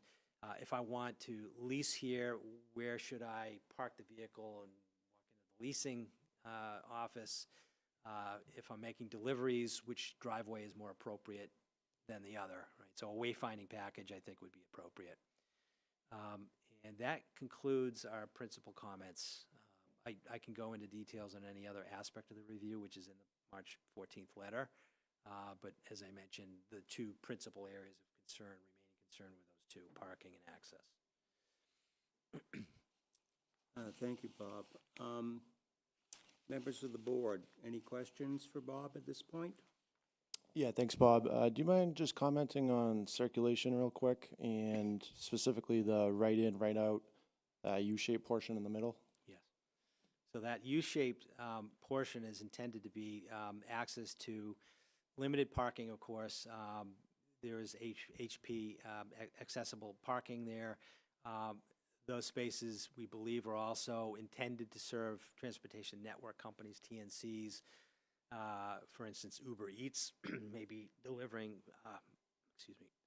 food product to the facility. Uber or Lyft may be picking up someone to take them to a destination. Those spaces, I believe, are intended for that purpose. They may also serve the leasing office, so to the extent I want to inquire, go take a look at a tour, that's where I would typically think of parking. Those driveways are intended to be one-way operation. The easterly or southerly driveway, the rightmost driveway in the U is an inbound driveway. The westerly or northerly driveway is intended to be an exit-only driveway, and the parking is oriented to encourage that flow. What we did make a comment on making sure that those spaces were appropriately designated for that type of use. Yeah, so I guess where my question was, do you think having that right in, right out, improves circulation or would make circulation for the entire site decrease in terms of just congestion? My one thought I had was, shifting that, if you were to kind of redesign, and I'm not suggesting, redesign, but shifting that towards the left-hand side of the plan, if you were to kind of open up the sight line and create more of a grand entryway, if that would improve or, kind of make congestion and traffic flow worse. So I want to make sure I'm understanding the question. So you're suggesting that for that U-shaped driveway, that it be shifted over a bit from where it's currently located? Yeah, you mentioned the sight lines on Myrtle Street being the bare minimum. And so, if they were to, redesign that area, would shifting that U-shape, the right in, right out over towards there, creating more of a grand entry, help solve some of these issues? I don't believe so. I think the driveway orientation where it's shown is more central to the building itself. And what I want to avoid is a situation where the driveway, the left exit driveway, is closer to that corner. It increases the complexity in which people are making decisions on how to exit. I think the sight lines where they're currently shown on the plan are appropriate and maximized. And importantly, that driveway is really going to be a low-volume driveway, as opposed to the Myrtle Street driveway, or even perhaps the Main Street driveway, which will have ordinarily more traffic on it. So, we find that the design of the U-shaped driveway is appropriate. It's been tested with auto turn to demonstrate that fire apparatus, a service vehicle, a box truck could actually maneuver into and out of there if they needed to. And it's clearly visible from both travel directions. So we don't have any particular concern with how that's currently laid out. But again, we feel that this perhaps is a wayfinding sign issue, that it should be encouraged for lower intensity uses like Uber Eats, TNCs, Uber Lyft, leasing office use, etc. Thank you. And just one other thing to clarify, does that include pedestrian traffic, just with this being located in more of a, down or town center area with existing retail shops and, more increased pedestrian traffic? Yeah, so this will have a retail component associated with it, and we would hope that it is a walkable site. That's the design goal of a project like this. So there are a couple of ways that the plan currently allows that connectivity for pedestrians. One is that the signal itself at Pleasant Street with a crossing that's controlled there. I believe that's the case in the plan. Yes. That connects to a sidewalk that fronts the entire frontage of the property. And there's a second pedestrian crossing closer to Water Street, which is located in a way that maximizes its visibility to vehicles that would be approaching either from Myrtle Street or Main Street. So from a pedestrian perspective, this is actually well thought. It has appropriate pedestrian connections, one of which is controlled at the signal. It's all ADA compliant. We did make a recommendation that the sidewalks that along the property frontage be designed in a way that's consistent with the downtown area, and that is what they call pan driveways. They're driveways that allow a sidewalk to go right across the driveway without having to put special ramps. It makes it easier for the pedestrian. Thank you. Ryan, Stu, any questions of Mr. Michaud? Mr. Chairman, I have a question or questions. Go ahead. Mr. Michaud, is there any way to do a simulation on the traffic flow? Because I can't wrap my head around how the residents of this building will get out to go to work in the morning hours. It's just gridlock. There's no way that I can see residents being satisfied living in this location. To answer your question, sir, there are models that are available that allow a simulation of traffic flow. It is possible to do that now. One of the things that we've done during our peer review is to actually observe and record traffic flow in the downtown area. And we clearly understand what you're saying, and that is vehicle queuing can be extensive in the downtown area.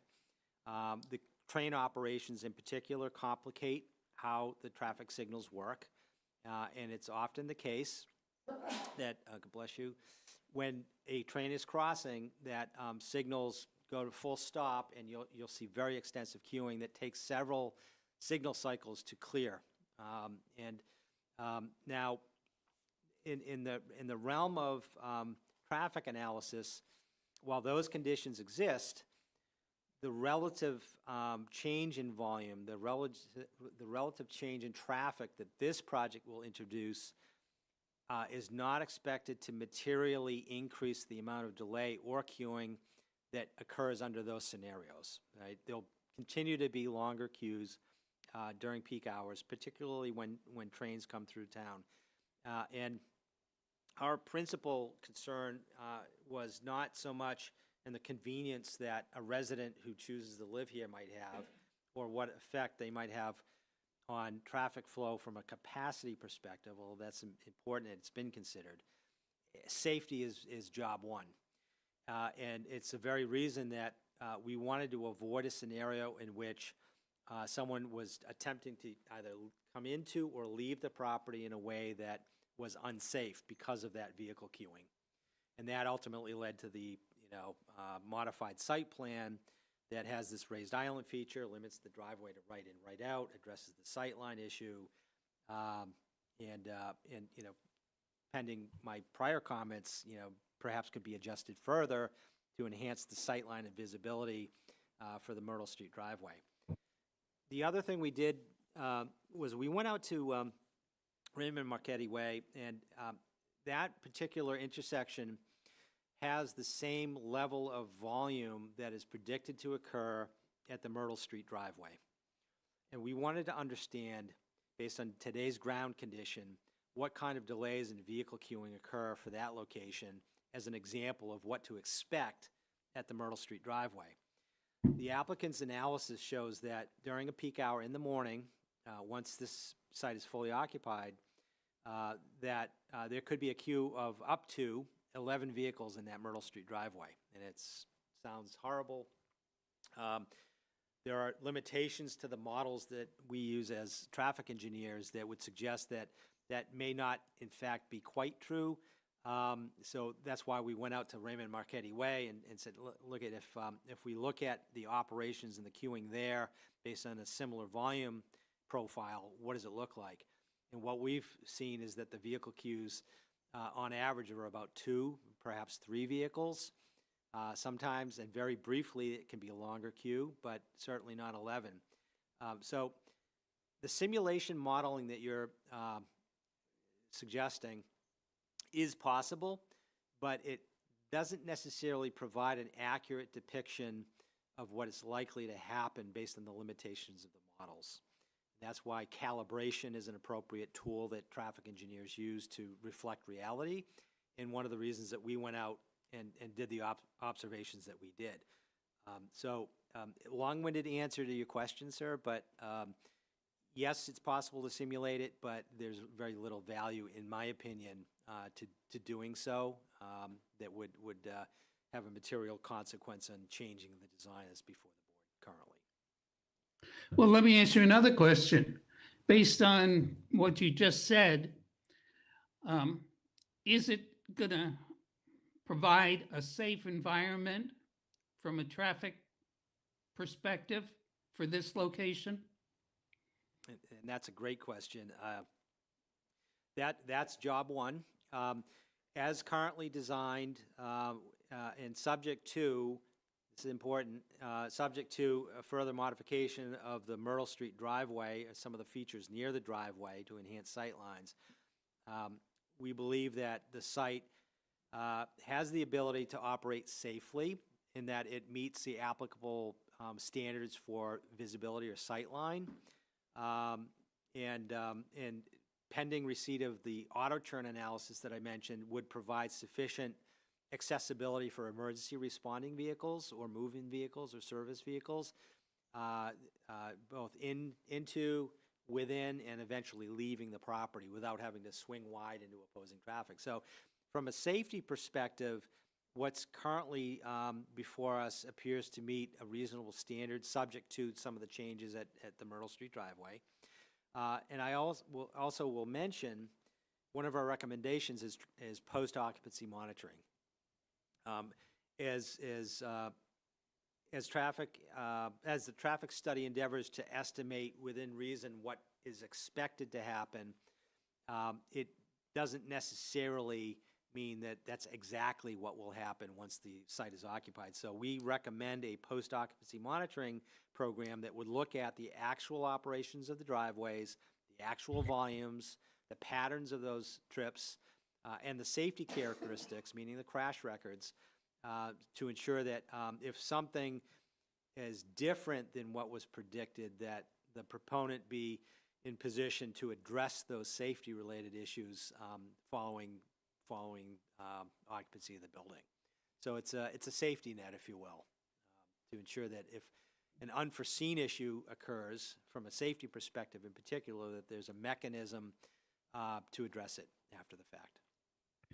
Well, my last question is, convince me that the residents of this location are going to be able to get back out and go to work from a traffic flow point of view in an appropriate way. Right. Well, as a peer reviewer, I don't believe it's my job to convince anybody of that this site is going to work perfectly. But what I can say is this, that there are elements of the plan as designed currently that allow some flexibility in how tenants or visitors to the site will choose to use the driveways to best effect. Here's an example. If I work in Framingham and I park in the garage, my inclination, quite frankly, I live in Framingham and I'm very familiar with this site and I'm here often. I'd love to make a left turn on a main street, even notwithstanding the trains there. I think where I often would envision working or having to go in Framingham is more direct using that route. However, because of this design, that's physically restricted.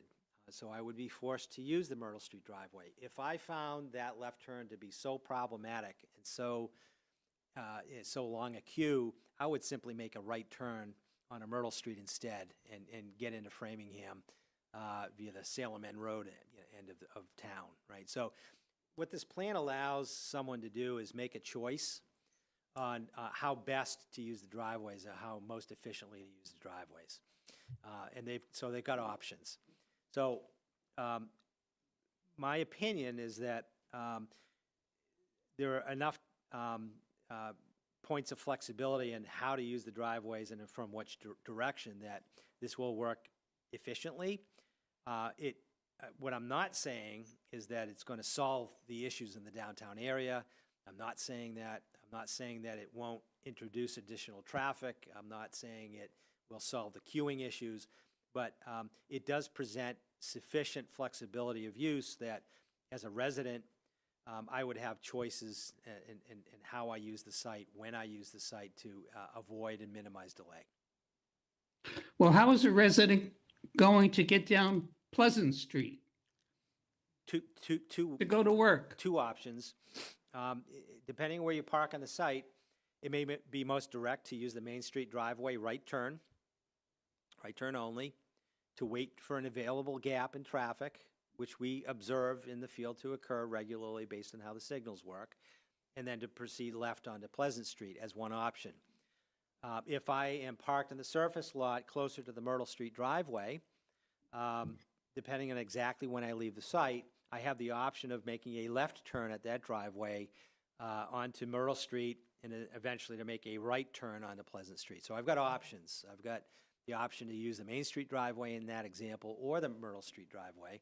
And depending on where I park and what time of day I'm leaving for work, if I'm a nurse or healthcare worker, that might be earlier in the morning. If I'm a lab worker, I might be leaving at 10 in the morning. If I'm a traffic engineer, I might be leaving at 8:26 in the morning. So, depending on who you are, where you park, what your job is, and where your destination is going to dictate how you use these driveways. And I think, this plan allows the flexibility of choice to use one driveway over the other, depending on which one is operating more efficiently.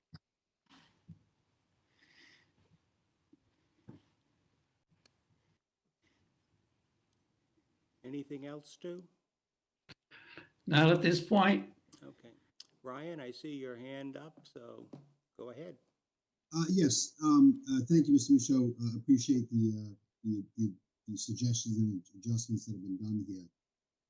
One of the questions I'm still unclear of relative to parking and usage of the site will be the impact of the potential restaurant space, how we actually evaluate the demand for parking that will be associated with that, as well as I would also suggest that whatever parking plan or additional notes on parking you get would include some explanation as to takeout parking, things like that. Of particular concern is that we just had another restaurant open up about a block away from there, and I know the initial demand of that traffic was and parking was a real challenge, things like that. So it's definitely a concern. There's a need for more restaurants in town, but how are we going? I think there's going to be a big demand. How do we actually assess that and make sure that there's enough treatment of that question? Yeah. Can you hear him? Yeah, I think I got the gist of the question, and that is, it's specific to the commercial component of the site and the parking activity that would be associated with the restaurant use, for instance, and how that's going to be managed. Is there sufficient parking for that use? To the extent there's a takeout component to the use, where would that occur? Should there be reserved parking, for instance, one or two spaces that would allow for that high turnover type transaction to occur? What we have asked the applicant, the proponent, to do is a shared parking analysis that would indicate the ebb and flow of hourly parking that would confirm the sufficiency of the parking. They've, in fact, provided an analysis using industry standards that would show when peak parking occurs, which is actually at night, overnight hours when residents are at the facility. Midday tends to be more of a commercial peak. That's also a period of time when the residents, by and large, are not on the site. So there's ample capacity for supporting those commercial uses. So the parking supply itself, we believe, is adequate. But per my prior comment, while it may appear to be logical to park closer to where the restaurant space is, there's roughly about maybe 60 parking spaces or so that are proximate to where those commercial components are. What's not clear is whether, for instance, a tenant opts not to purchase a parking space within the garage at a premium, and they prefer to park surface. And maybe they prefer, based on where their unit is, to park closer to where the spaces are where the commercial uses exist. All right, so that speaks to the parking management question that I've raised. How do you encourage the use and the designation of parking that's closer to those commercial uses for that use? And perhaps as part of the parking management plan, you consider identifying one or several parking spaces for high turnover use for takeout activities so that it facilitates that type of a transaction. So I think those are appropriate questions. And I think it speaks to the parking management plan that I've indicated the proponent should outline. Thank you. Anything else, Ryan? No, that's all for me. Thank you. Mr. Michaud, I have just a couple of questions. The site plan, the C-301 that was revised on March 19th. Yes. Does that adequately allow for fire truck entrance and exit without additional recommendations that you've made? So I believe it may, but it needs to be validated. There needs to be an auto turn analysis that uses the tower vehicle that indicates the swept path, both coming into, traveling within, and eventually leaving the site. So you imagine that the tower vehicle would be originating from just down the street on Main Street, turning right into this right-in, right-out driveway. So one of the models would need to demonstrate the ability for that vehicle to come in, right turn, without impacting the raised island or the signs associated with the island, traversing the rear portion of the site, and then presumably making a left turn at the Myrtle Street driveway to return to that station, as one example. In a mutual response, or if there were a subsequent or concurrent call, it wouldn't be out of the question where that tower vehicle would need to make a right turn out of the Myrtle Street driveway as an alternative. And so the auto turn analysis would need to demonstrate for that movement that they could do that without encroachment in the opposing lane. So there are various movements that still need to be tested. I believe the general outline of the driveways should accommodate that, but it needs to be validated. Okay. And the auto turn analysis that you referenced, that hasn't been done or been furnished to you? It has not been furnished yet, correct. And you've made some additional recommendations in your most recent March 14th report to improve the sight lines on the Myrtle Street entrance and exit? Yes, that's correct. Okay, I have nothing further. Okay, I was going to call upon you next, so go ahead.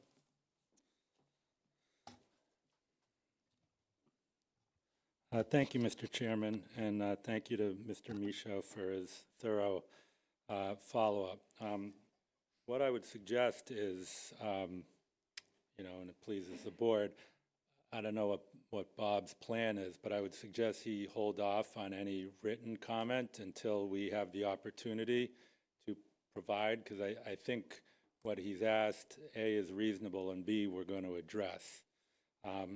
There was a lot of things discussed, and I'm going to try to address all of them, and if I miss something, please let me know. One, post-occupancy monitoring is customary, so we would expect council and the board to include that as a condition in the permit. We agree with Mr. Michaud's recommendation to look at the project after to confirm that presumptions that both he and our engineer have made are basically consistent. Then going in a little bit of reverse order, relative to the parking and the parking management. One, we're very comfortable unbundling parking. We do that as a matter of practice, and what that means is if there was a condition that the lease does not include a parking space, we're comfortable with that. Two, the other thing that we do is we do not assign parking. So in other words, if somebody has space 200 and they go to Florida for the winter, well, space 200 is sitting there unused by anybody else because that's assigned to them. Effectively, when people, if they do want a parking space, they will either choose to have a garage space or they will choose to have a surface space. In either case, and this will be an institutionally managed project, they will have a very visible sticker or placard or something that says they are allowed to park on the property. Mr. Michaud mentioned that it's unusual that the garage does not have controlled access. We have a project right now in Winchester that has a very similar garage with no controlled access, and it works well because if you're parking in the garage and you don't have a sticker, you get towed.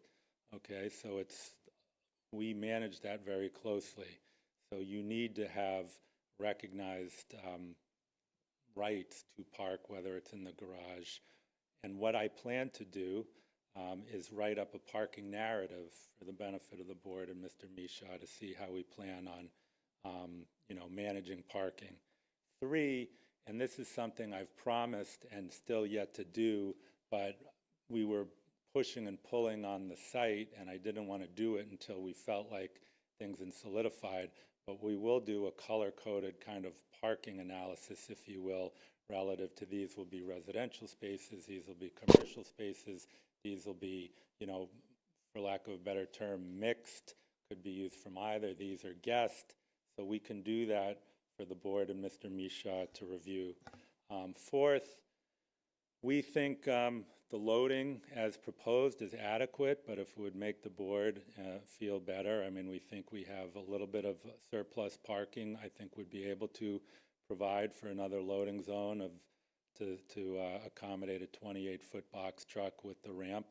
So I'll direct our team to start to look at that, and we'll reflect as much on the next plan. So I think and then the last thing relative to wayfinding. We agree to that, but all the projects I've been involved with, the signage package is provided much later in the process as a condition of getting a building permit and a condition in the comp permit. So we would be happy to share a signage package and could write something in. I don't know if it would be the building inspector or if it would be Mr. Michaud or whomever, just to confirm that, I have no reservation or doubt whatsoever that our package will be robust, but to confirm that all the signage is consistent with, I think, what the town is looking for. And at that time, and we haven't really shown any signage on the plan because we haven't designed it yet. There's lots of things, we don't have logo, we don't have color.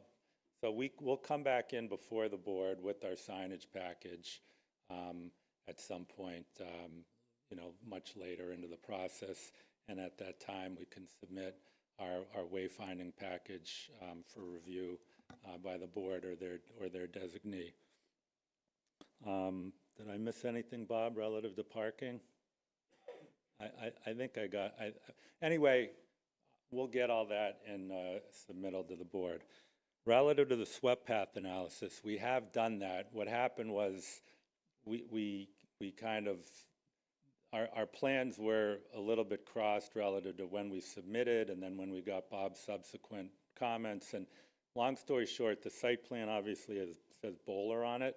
They're going to be resubmitting an entirely updated plan. I can assure you the swept path analysis works, but don't take our word for it. You can review the plan. We will have that submitted in short order. We got it to work on the old plan, which was not as good as this plan, but I think the fire department and the police department will be satisfied and pleased when they see the analysis. It's customary. We have done it, but we have not submitted it on this new plan, and we will do that. And then lastly, and this is a little bit more significant, but we'll certainly take a look at it. If Peter or whomever could submit to us the slide that Mr. Misha prepared relative to the sight line, I can have our civil take a look at that and see what we may be able to do to increase the sight distance in that location. As he asserted, we do meet the minimum standard, but we understand that there is some interest in providing above that. That one is could be a little bit more tricky. It's the first I'm seeing it, but I feel confident that we'll be able to figure out something to increase that sight distance. So with that said, I think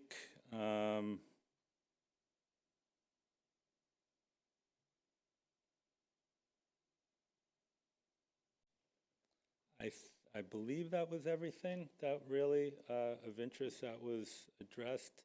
If there was something I missed, would be happy to chat about Okay, it. let me just ask Bob, any questions or things that you'd like further addressed? No, I think Mr. Angler summarized it nicely. Okay. And we look forward to the supplemental material. Very good. Board members, any questions of Mr. Angler? Dan? Yeah, just regarding the retail, have you given any thought into specific retail uses for the 15,000 square feet, just as that relates to parking? I believe, general parking ratios for retail are about 8 for every 1,000 square feet, which would, require substantial parking. So just curious if there was any thought. Yeah, not specifically, other than we anticipate some sort of restaurant or brew pub or something on the ground level. I think my recollection is to comply with, and this is a 40B, but basically to comply with the zoning relative to that use would need about 45 or 50 spaces based on the estimated size, which is about, of that particular use, of about, call it 5,000 to 6,000 square feet. So, but what we'll do is on the color-coded plan, we're going to identify, what spaces would be dedicated. But as Mr. Misha indicated, interestingly enough, the peak parking demand really doesn't reconcile to when the peak restaurant demand would be. So we think that there'll be, adequate parking on a shared model. So. Thank you. Stu, any questions?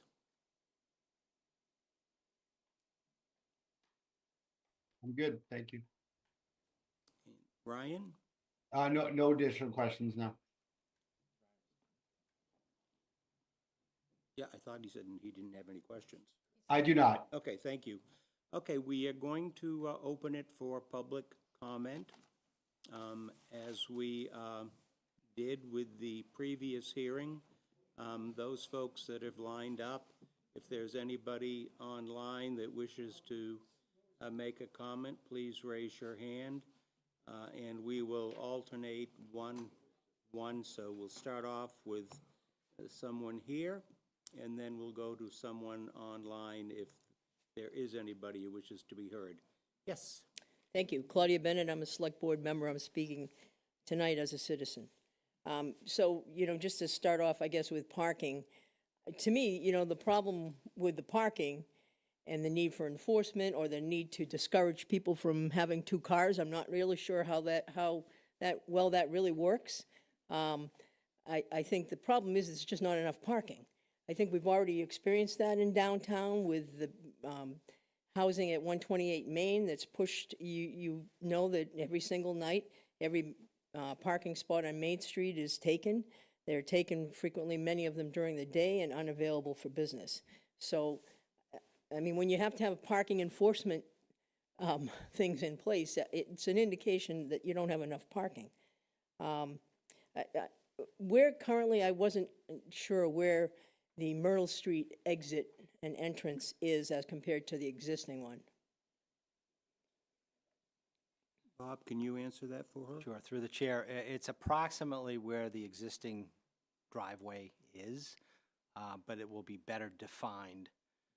It will still have somewhat of a skewed alignment, but the curbs and the radii are going to be much different than what you see today. They'll be more expansive. Yeah. Is the bigger problem the line of sight? The issue with that driveway is principally a line of sight issue. Yes, so one of the things about all this is that, we all live here and we know what the traffic is like in town. And you can talk about the numbers and that.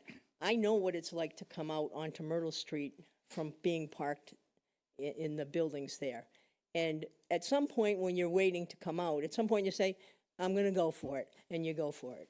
And that's what it is. And that's it. I'm not coming out at peak hours. It's just any time of day where, traffic might be coming down Myrtle Street. So, that's a real problem. And when it comes to, the entrance and exits for this facility, is, why do we have to talk about the minimum?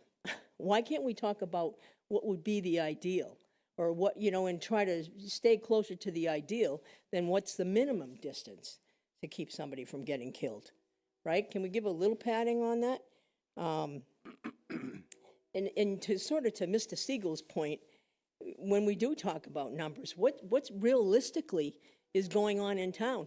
So if you add 6 cars coming from 2 different directions from the mill building, is that going to back up what's currently backed up to High Street or beyond some mornings? Is that going to back it up to Winter Street?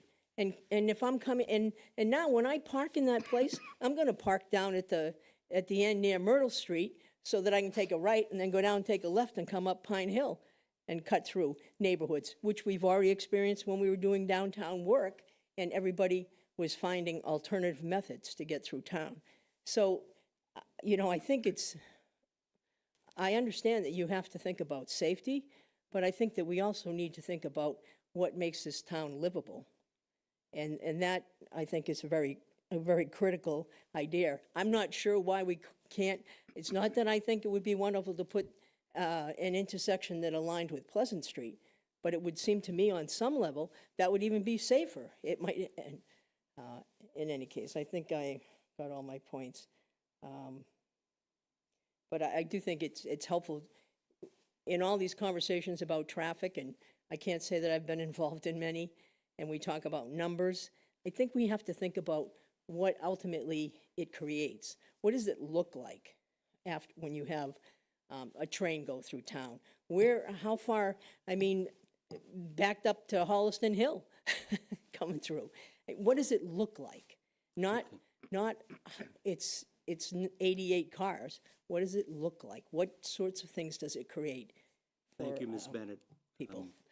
Thank you. Your point is understood. Anybody online? Yes, we have one hand up online, Joan Friday. Joan, I'm asking you to unmute. And again, if you could limit your comments to several minutes. The night is getting late. We have a number of other items on our agenda as well, but we don't want to cut off anybody who wants to speak from having an opportunity to speak, but recognize that there will be many more nights of hearings in this matter, and there will be ample opportunity to address the issues that we've been dealing with. Joan Friday, I'm on the Historical Commission, and speaking as an individual. One thing that I did not hear on the Myrtle Street access is for 2.5-ton box trucks or the tower to turn right. It was actually spoken that the tower could turn right when my understanding is that trucks greater than 2.5 tons are prohibited from going right and going into Framingham. So that I think needs to be addressed, and I don't know, could someone tell me please if it has been addressed? Well, if the 2.5-ton limitation I think you're referring to is on the bridge. Yes. So I'm not sure this development addresses that issue. That's on the road. It's a limitation that's placed on the bridge. So whether you're driving on Myrtle Street or you're coming out of this development, a 2.5-ton truck isn't supposed to go on go over the bridge. Excuse me, I apologize. I misspoke. What I'm asking is if someone is in the parking lot of this development and they're coming out the Myrtle Street and they're in a line of traffic coming out of Myrtle Street and they have to go right, how can they go right? Framingham has a ban on merger road, which is a continuation. And I believe Framingham has a ban also. I'm afraid I don't quite understand the question. You come out of the drive and you turn right onto Myrtle Street. Mm-hmm. And a 2.5-ton truck or a fire truck cannot turn right onto Myrtle Street, is my understanding. Maybe the traffic. I think I think we need to look to see what the weight limit is on that bridge and down Myrtle Street. 2.5 ton. It is. I was still making a specific. It's something that we can take a look at and perhaps have an answer for the next hearing. But I know there's been references in the past about a weight limit on the bridge. I believe Mr. Small, our DPW director, had mentioned not so much that the bridge, at an earlier there's hearing. the road itself. So why don't we take a look at that, It's Peter, gravel, and really, we can road. report back. I believe it's not just the bridge. My husband has more understanding than I do. He's telling me it's not just the bridge, it's the road, the size of the road, et cetera. Unless they're making a specific delivery on Myrtle Street, they're not allowed on that road. Okay. So my other comment is, basically that this development is just totally out of place in our historic downtown. Just because you can, doesn't mean you should. Towns should have a say in how they grow. Ashland has had a good housing plan and was building in a more responsible way. With all due respect, this development is nothing but greed at the expense of Ashland. We do not have the infrastructure to support this. How is this developer going to help us with infrastructure? We don't have the water, we don't have the sewer, and I hate to keep repeating myself, but it's the most important thing in town.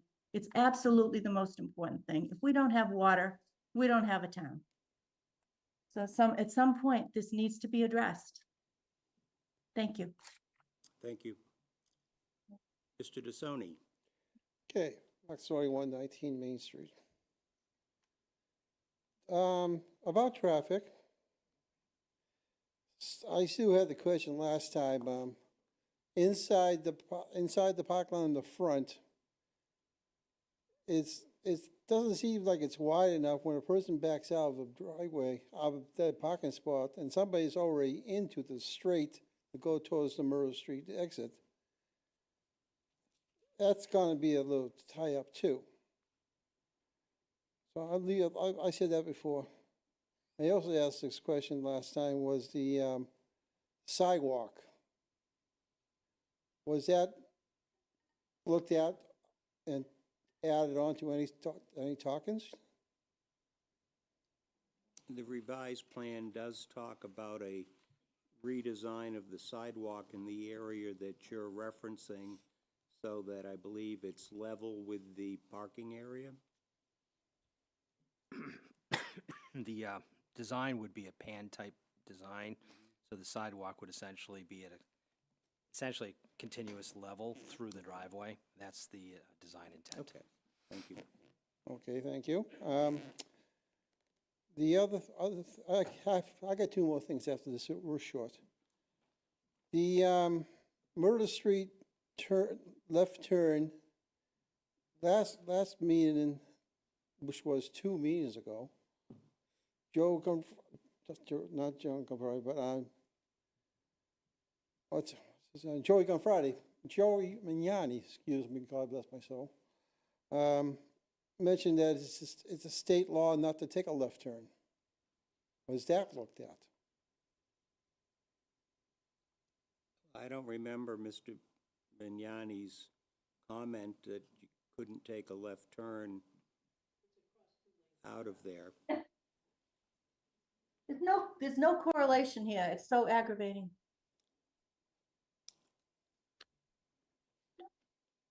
Well, I will ask Mr. Michaud, is it a state law that you couldn't take a left turn out of the parking lot onto Myrtle Street? No, Myrtle Street is a two-lane roadway in that area, and you would be allowed by state law to make a left turn there. Okay, thank you. As you would be today. Next. Okay. One final question, Mark, okay, because there are three people lined up in back of you. Okay, and never mind about that one. I know that your last meeting a couple weeks ago with the project here, they asked for a continuance. What is there anything going to be said or talk on and get to know? What's the civil issues? Are there any? That's one of the things we're going to talk about after public comment is over tonight, when we talk with Mr. Engler about when we're going to continue this to and what we're going to address at that meeting, because many of us are eager. We need to get the traffic worked out and hopefully improve the traffic as best it can be improved, but we also need to start digging into the civil aspect of things, and that's something that hopefully we will be able to do at our next meeting. And my very last short thing is, I live at 119 Ashland House, 119 Main Street, up on the 3rd floor. I can see the traffic over the top and everything. And it's not just because of the train, but the traffic queuing with the lights. And other from the Myrtle Street side is people coming off of Route 9 by Salem Street. That's got to be looked at also with what the traffic count's going to be. Thank you. Thank you, Mark. Anybody online, Peter? If not, we'll take the next person. Nobody online, so it's lined next up. at the podium. Good evening, Bill Novakowski, 39 Lakeview Terrace. I'm on the Design Review Committee. And in my experience there, every submission, every rendering that I've seen has been submitted from the perspective of a wide-angle lens, okay? And it's a trick that realtors use to make small rooms look bigger. It distorts or exaggerates space and depth, and it makes spaces between buildings look greater. It makes the setbacks look much more acceptable than they really are. And thereby, in that visual context, it makes the heights look less than what they are. Okay. We've had 3 projects completed, the most recent 3 projects in town completed, all look sort of like the renderings that were submitted. You know, not exactly, not even real close, but sort of. And I think we deserve better than that. If you look at one of the pictures in the submission on the Main Street 40B, there's a picture that was taken from, I think, in front of the old police station, looking down toward the Historical Society. And it makes that building look like it's a quarter mile away. It looks like it's on the horizon. If you would like further to know what I'm talking about, go to the Planning Board website and in their archives, look up the submission for Chestnut Street, okay? The rendering of the building and the retaining wall from the curve opposite the cemetery entrance looks perfectly acceptable. The massing and scale look great. It's not imposing. There's nothing really untoward about it. The retaining wall looks like it's about 3 feet high. And for added measure, there's a human figure in front of it and the wall comes up to its waist. And take a ride up Chestnut Street and go around the curve, and what hits you first? The Great Wall of Ashland. It's got to be 10 feet high from the sidewalk on the corner of Queen Isabella, which would make that human being about 23 feet tall. And behind that is this looming monolith that dominates everything. And you know, as a citizen in town, if I want to drive through canyons, I'll go to Arizona. You know, I don't want this to not see the sun if I stand in the driveway of the town hall. And I really, it upsets me a lot, to be honest, because we've been buying this BS for a long time, and pretty much everybody does. Again, the focus of tonight's meeting has been on the traffic issue. Okay. No, it sounds to me like the subject you're raising is an important subject, but one that probably more appropriate to talk about with the civil engineering aspect of this. Fine, I'll be back. This development and the architectural review that will be taking place.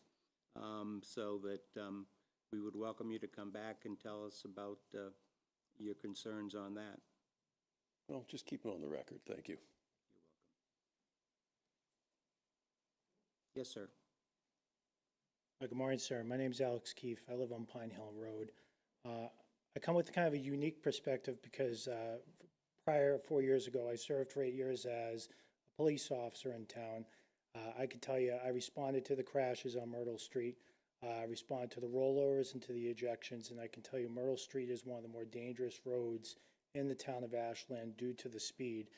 I wouldn't have a job if people didn't listen to signs.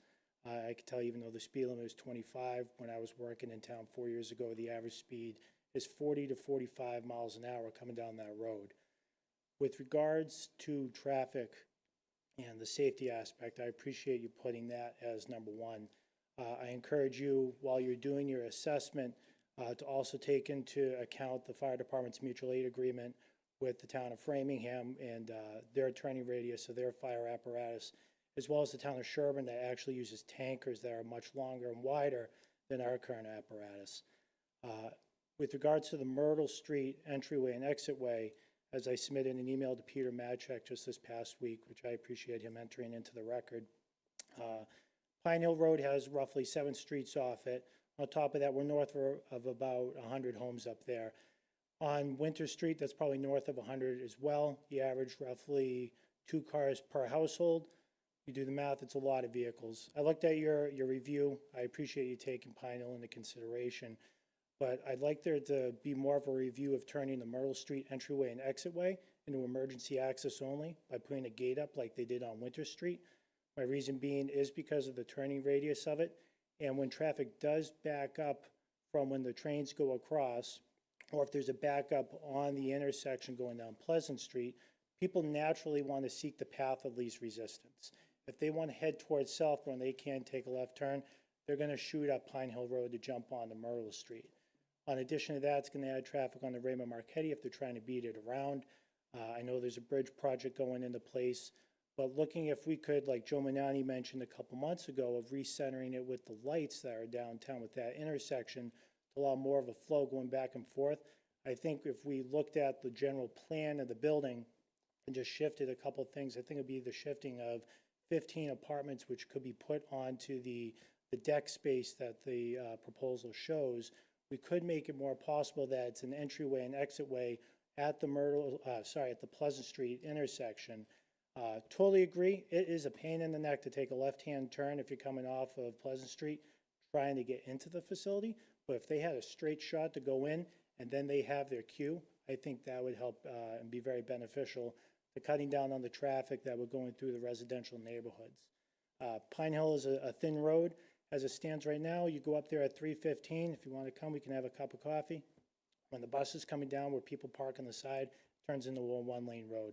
So if we're talking about a 3 to 5% increase, as you mentioned in your memo, that 3 to 5% still trying to go against the traffic where people are parking on the side of Pine Hill in a residential area is still going to back up traffic further there. So I'm hoping you can, through your continuing analysis, look at the possibility of turning Myrtle Street into a fire emergency access only with a gate and restructuring the front of Pleasant Street to flow it that way. Thank you. Thank you. Ashwinathan Chandani, 10 Arbor Road. I happen to lead the Sustainability Committee as well, but right now I'm speaking as a private resident. A couple of points. One, as you were talking about the analysis that you were doing in terms of people turning on to Pleasant Street, you also made mention to the fact that people leave at different times. You gave great examples of, different professions leaving at different times. One of the aspects of this development was its proximity to the commuter rail, which effectively means, at a previous meeting, we had chatted about the fact that it is not close enough, however, for people not to take a vehicle. Sometimes that my preference would be people walk, but there was mention that it's far enough away that people will take a car. Given the fact that people will be commuting, using the commuter rail, and that's one of the benefits, have you considered the fact that commuter rail trains leave at a specific time, and regardless of your profession, you're going to basically be coming in at that time or coming back at a certain time?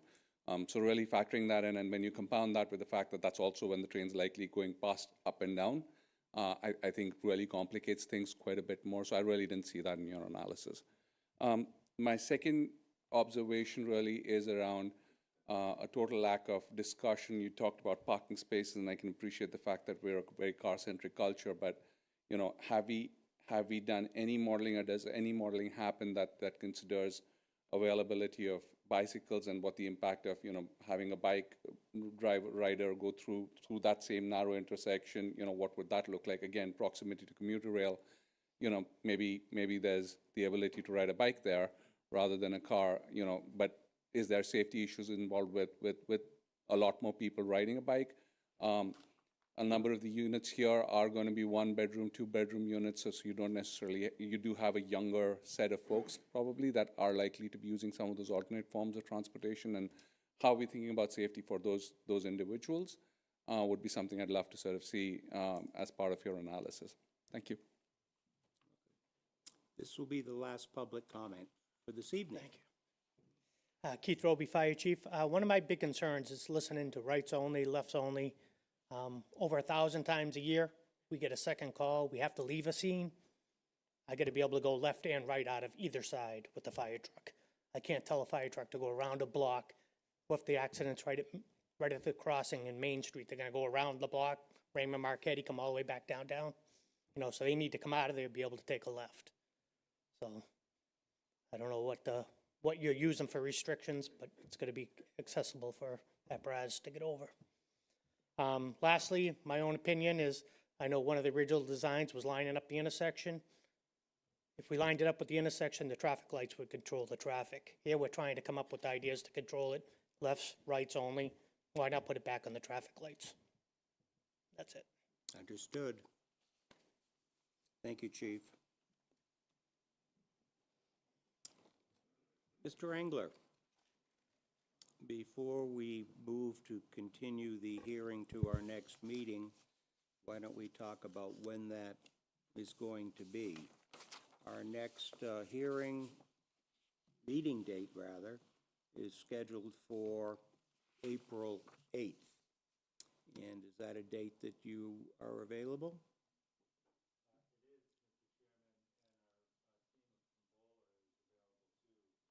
And they'll have the new designs and whatever else they're preparing, they're going to file? Okay. Mm-hmm.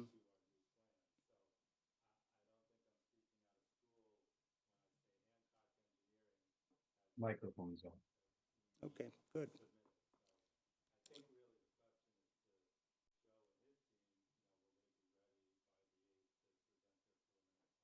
Okay.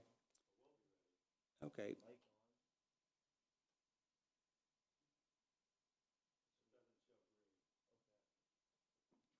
Oh, there we go. All right, sorry. Good, because what I would like to do is get the perhaps final wrap-up on traffic, what we've talked about tonight and what's going to go back to Mr. Mishaw, but also start the civil engineering aspect of things, because we need to move this along. We have one brief special permit request on for that evening already, I believe, at 7 o'clock.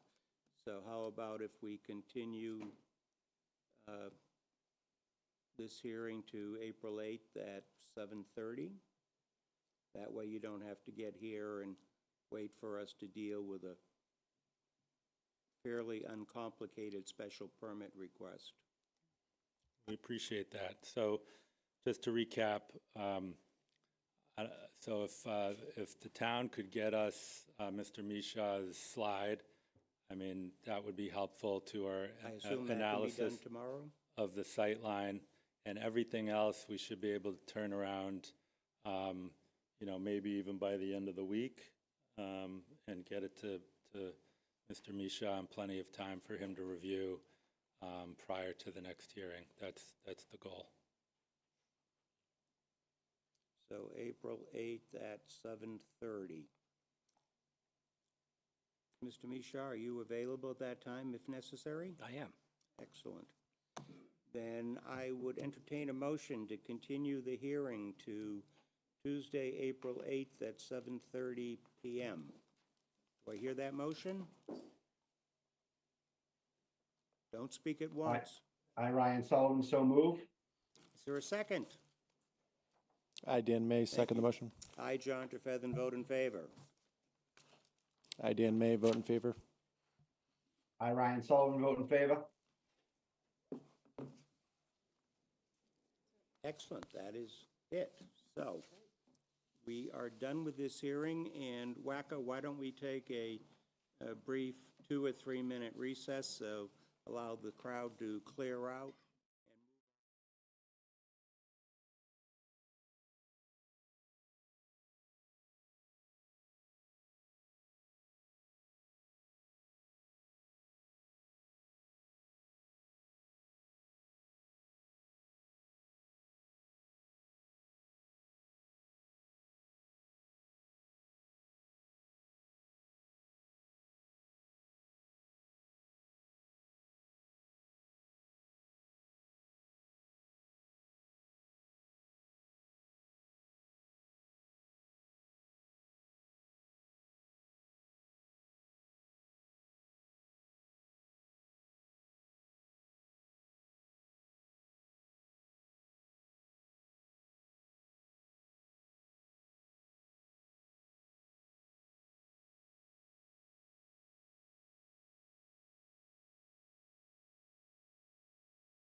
Good evening once again, and welcome back to the March 25th, 2025 meeting of the Ashland Zoning Board of Appeals. Moving on to our next item on the agenda, a public hearing for 487 Main Street, a 40B comprehensive permit request. Excuse me. This matter was heard previously on February 25th of this year. We heard testimony from the applicant. No one spoke in opposition, and the board discussed what we thought our decision would be, and we continued the matter to this evening and instructed our town planner and assistant town planner to draft a comprehensive permit decision allowing the application. And I would ask the applicant to step up to the podium if you would.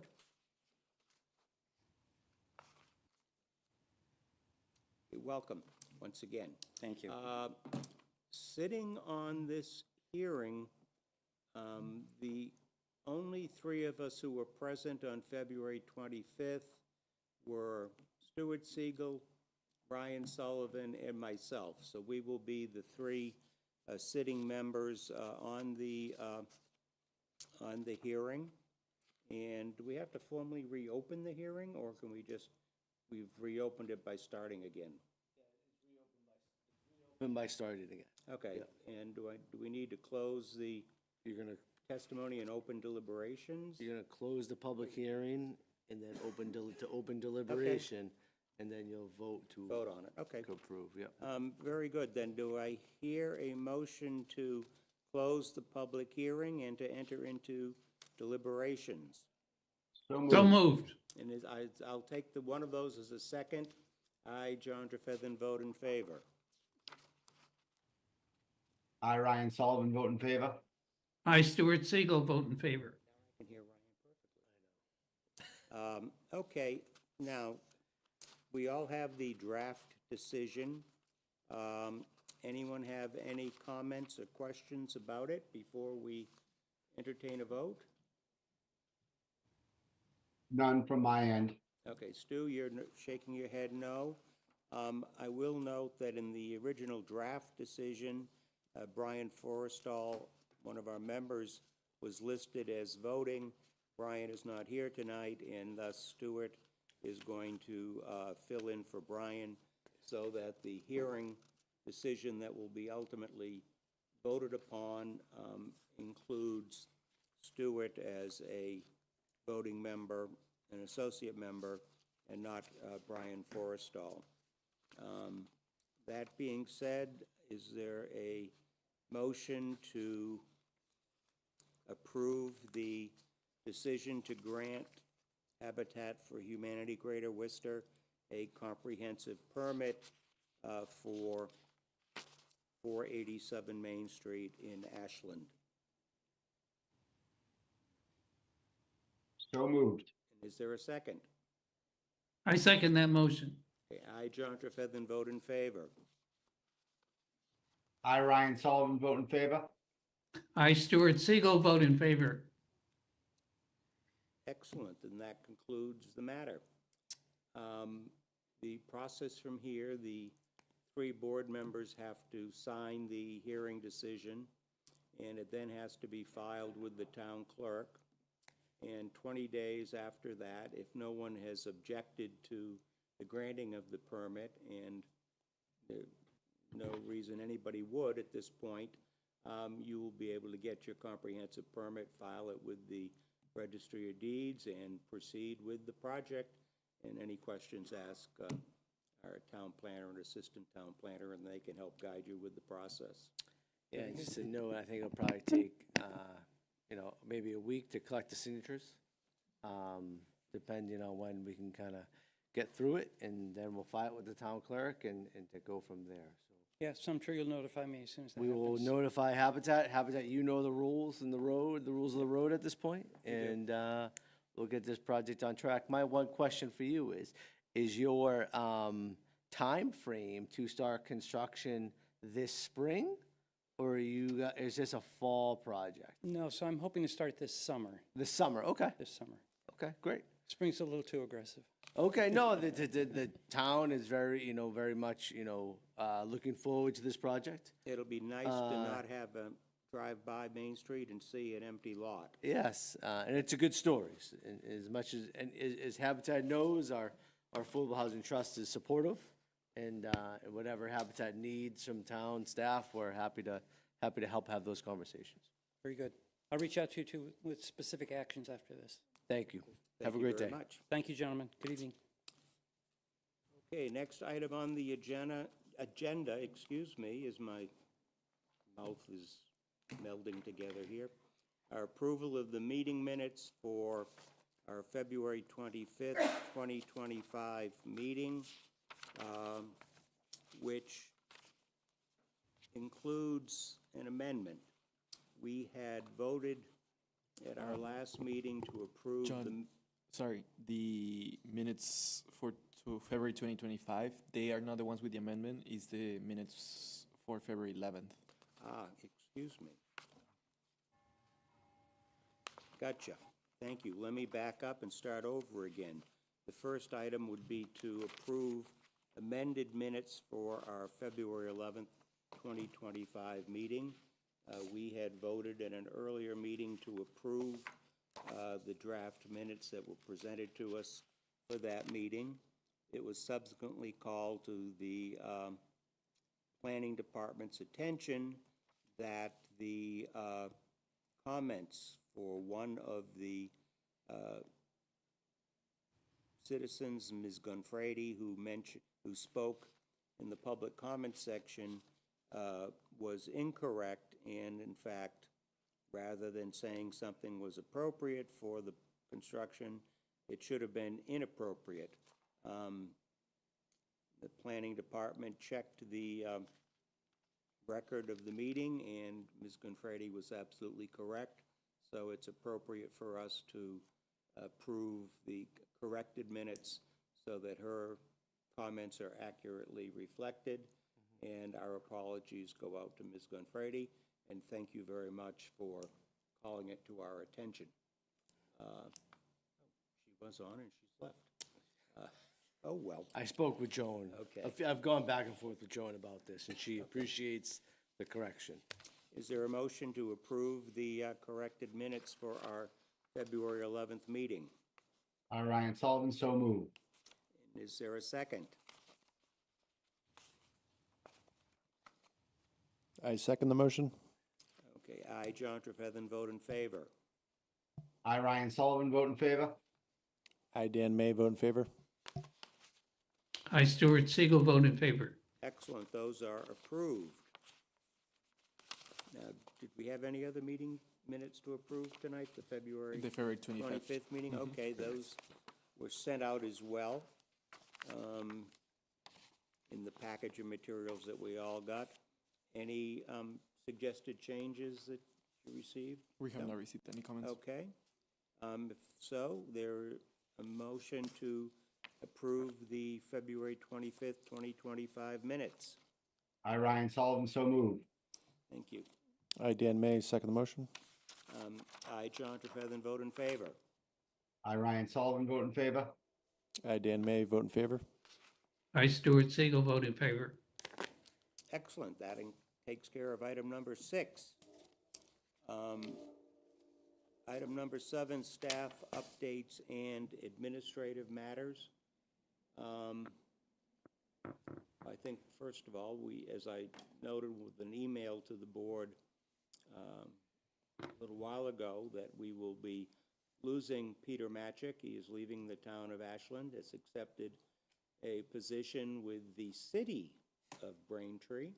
So he's stepping on up, and we thank him for his 6 years of hard work as the Director of Planning of the town of Ashland, and thank you very much for leading this intrepid board on our journey during those 6 months.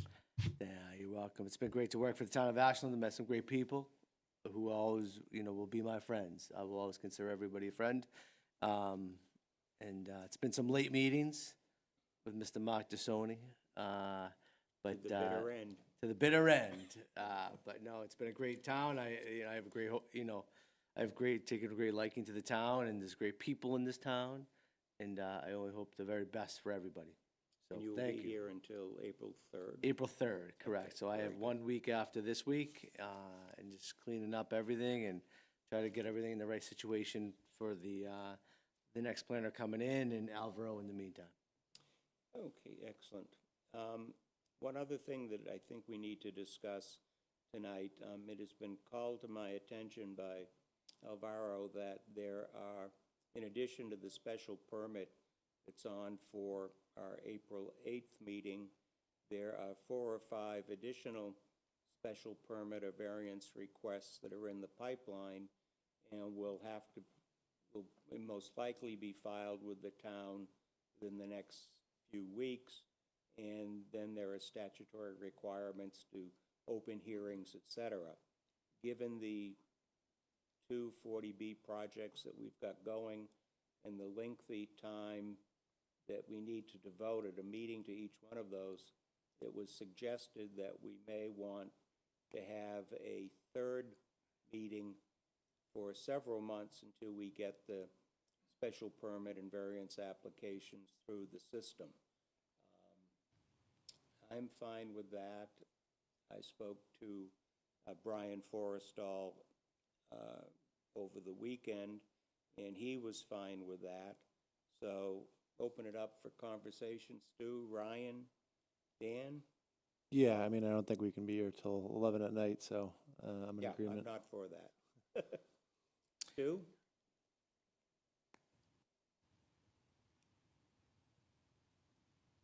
Ryan, thoughts?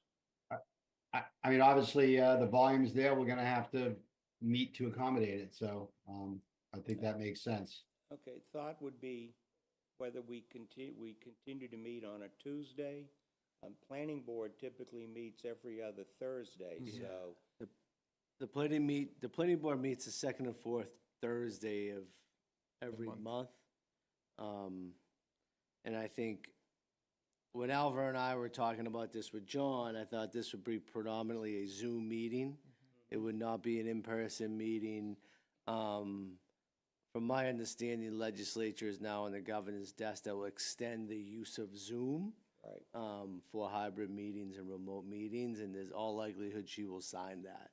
So I think, Right, because speaking. the deadline runs out this Friday, I think. The deadline runs out the 31st, so every town is staring down the barrel of this. And every town is hoping that the governor signs it. It'll be approved. It will be approved. It's just a matter of time.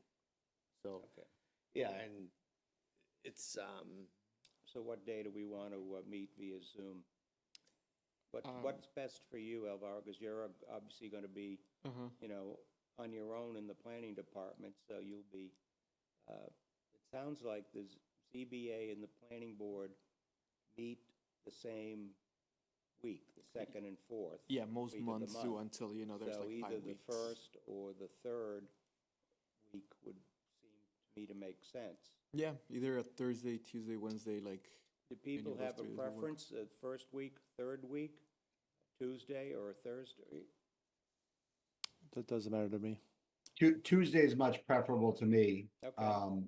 But it doesn't matter 1st or 3rd week. Tuesday's good because that's our traditional meeting days. So Stu, how about you? I'm flexible. Okay. So do we want to meet 1st or 3rd Tuesday? I would suggest 3rd Tuesday, Just to give a little bit of time. Yeah. Okay. put off whatever we can put off as long as we can. Regarding the public comments, is there any way we could maybe limit to like 2 items, or somehow try and just bring it down a little bit? Well, I don't want to prevent people that's from. something we can talk about off the record. One of my strong points is not reining people in. But back to what we're talking about on this issue of meetings. So third Tuesday of the month until we get this backlog out of the way, and that'll allow Alvaro to send out public notices as needed, et cetera. Good. Yes. Any other staff updates or administrative matters? I think just one comment that came to my attention is that there has been a lot of confusion sometimes between the MBTA communities and the 40B process. So, the planning department is always here. We're happy to help and kind of like break it down to any like residents. So just to put that on the record that there is a difference between 40Bs and MBTA communities. And if you have any questions, please email me. I'll be happy to answer those. And just, continue those conversations. Yeah, I mean, I'm not sure whether we would convince people or answer their questions or not. I know we have a letter, rather lengthy letter that was submitted recently, which sort of conjoined the MBTA law and the 40B law and whatever. But yeah, let's think about that and figure it out. Anything else? No, I think so. Just then for the next hearing, we'll have the small special permit for 128 Olive Street. I'll be following up with the board, sending all the materials, all of that. And then again, we'll follow up with. I noted the special permits online, Working. so we can look at the application and the plans. Yes. Not too many. If nothing else, is there a motion to adjourn the hearing? So moved. Excuse me. I second the motion. I, John Trefethan, vote in favor.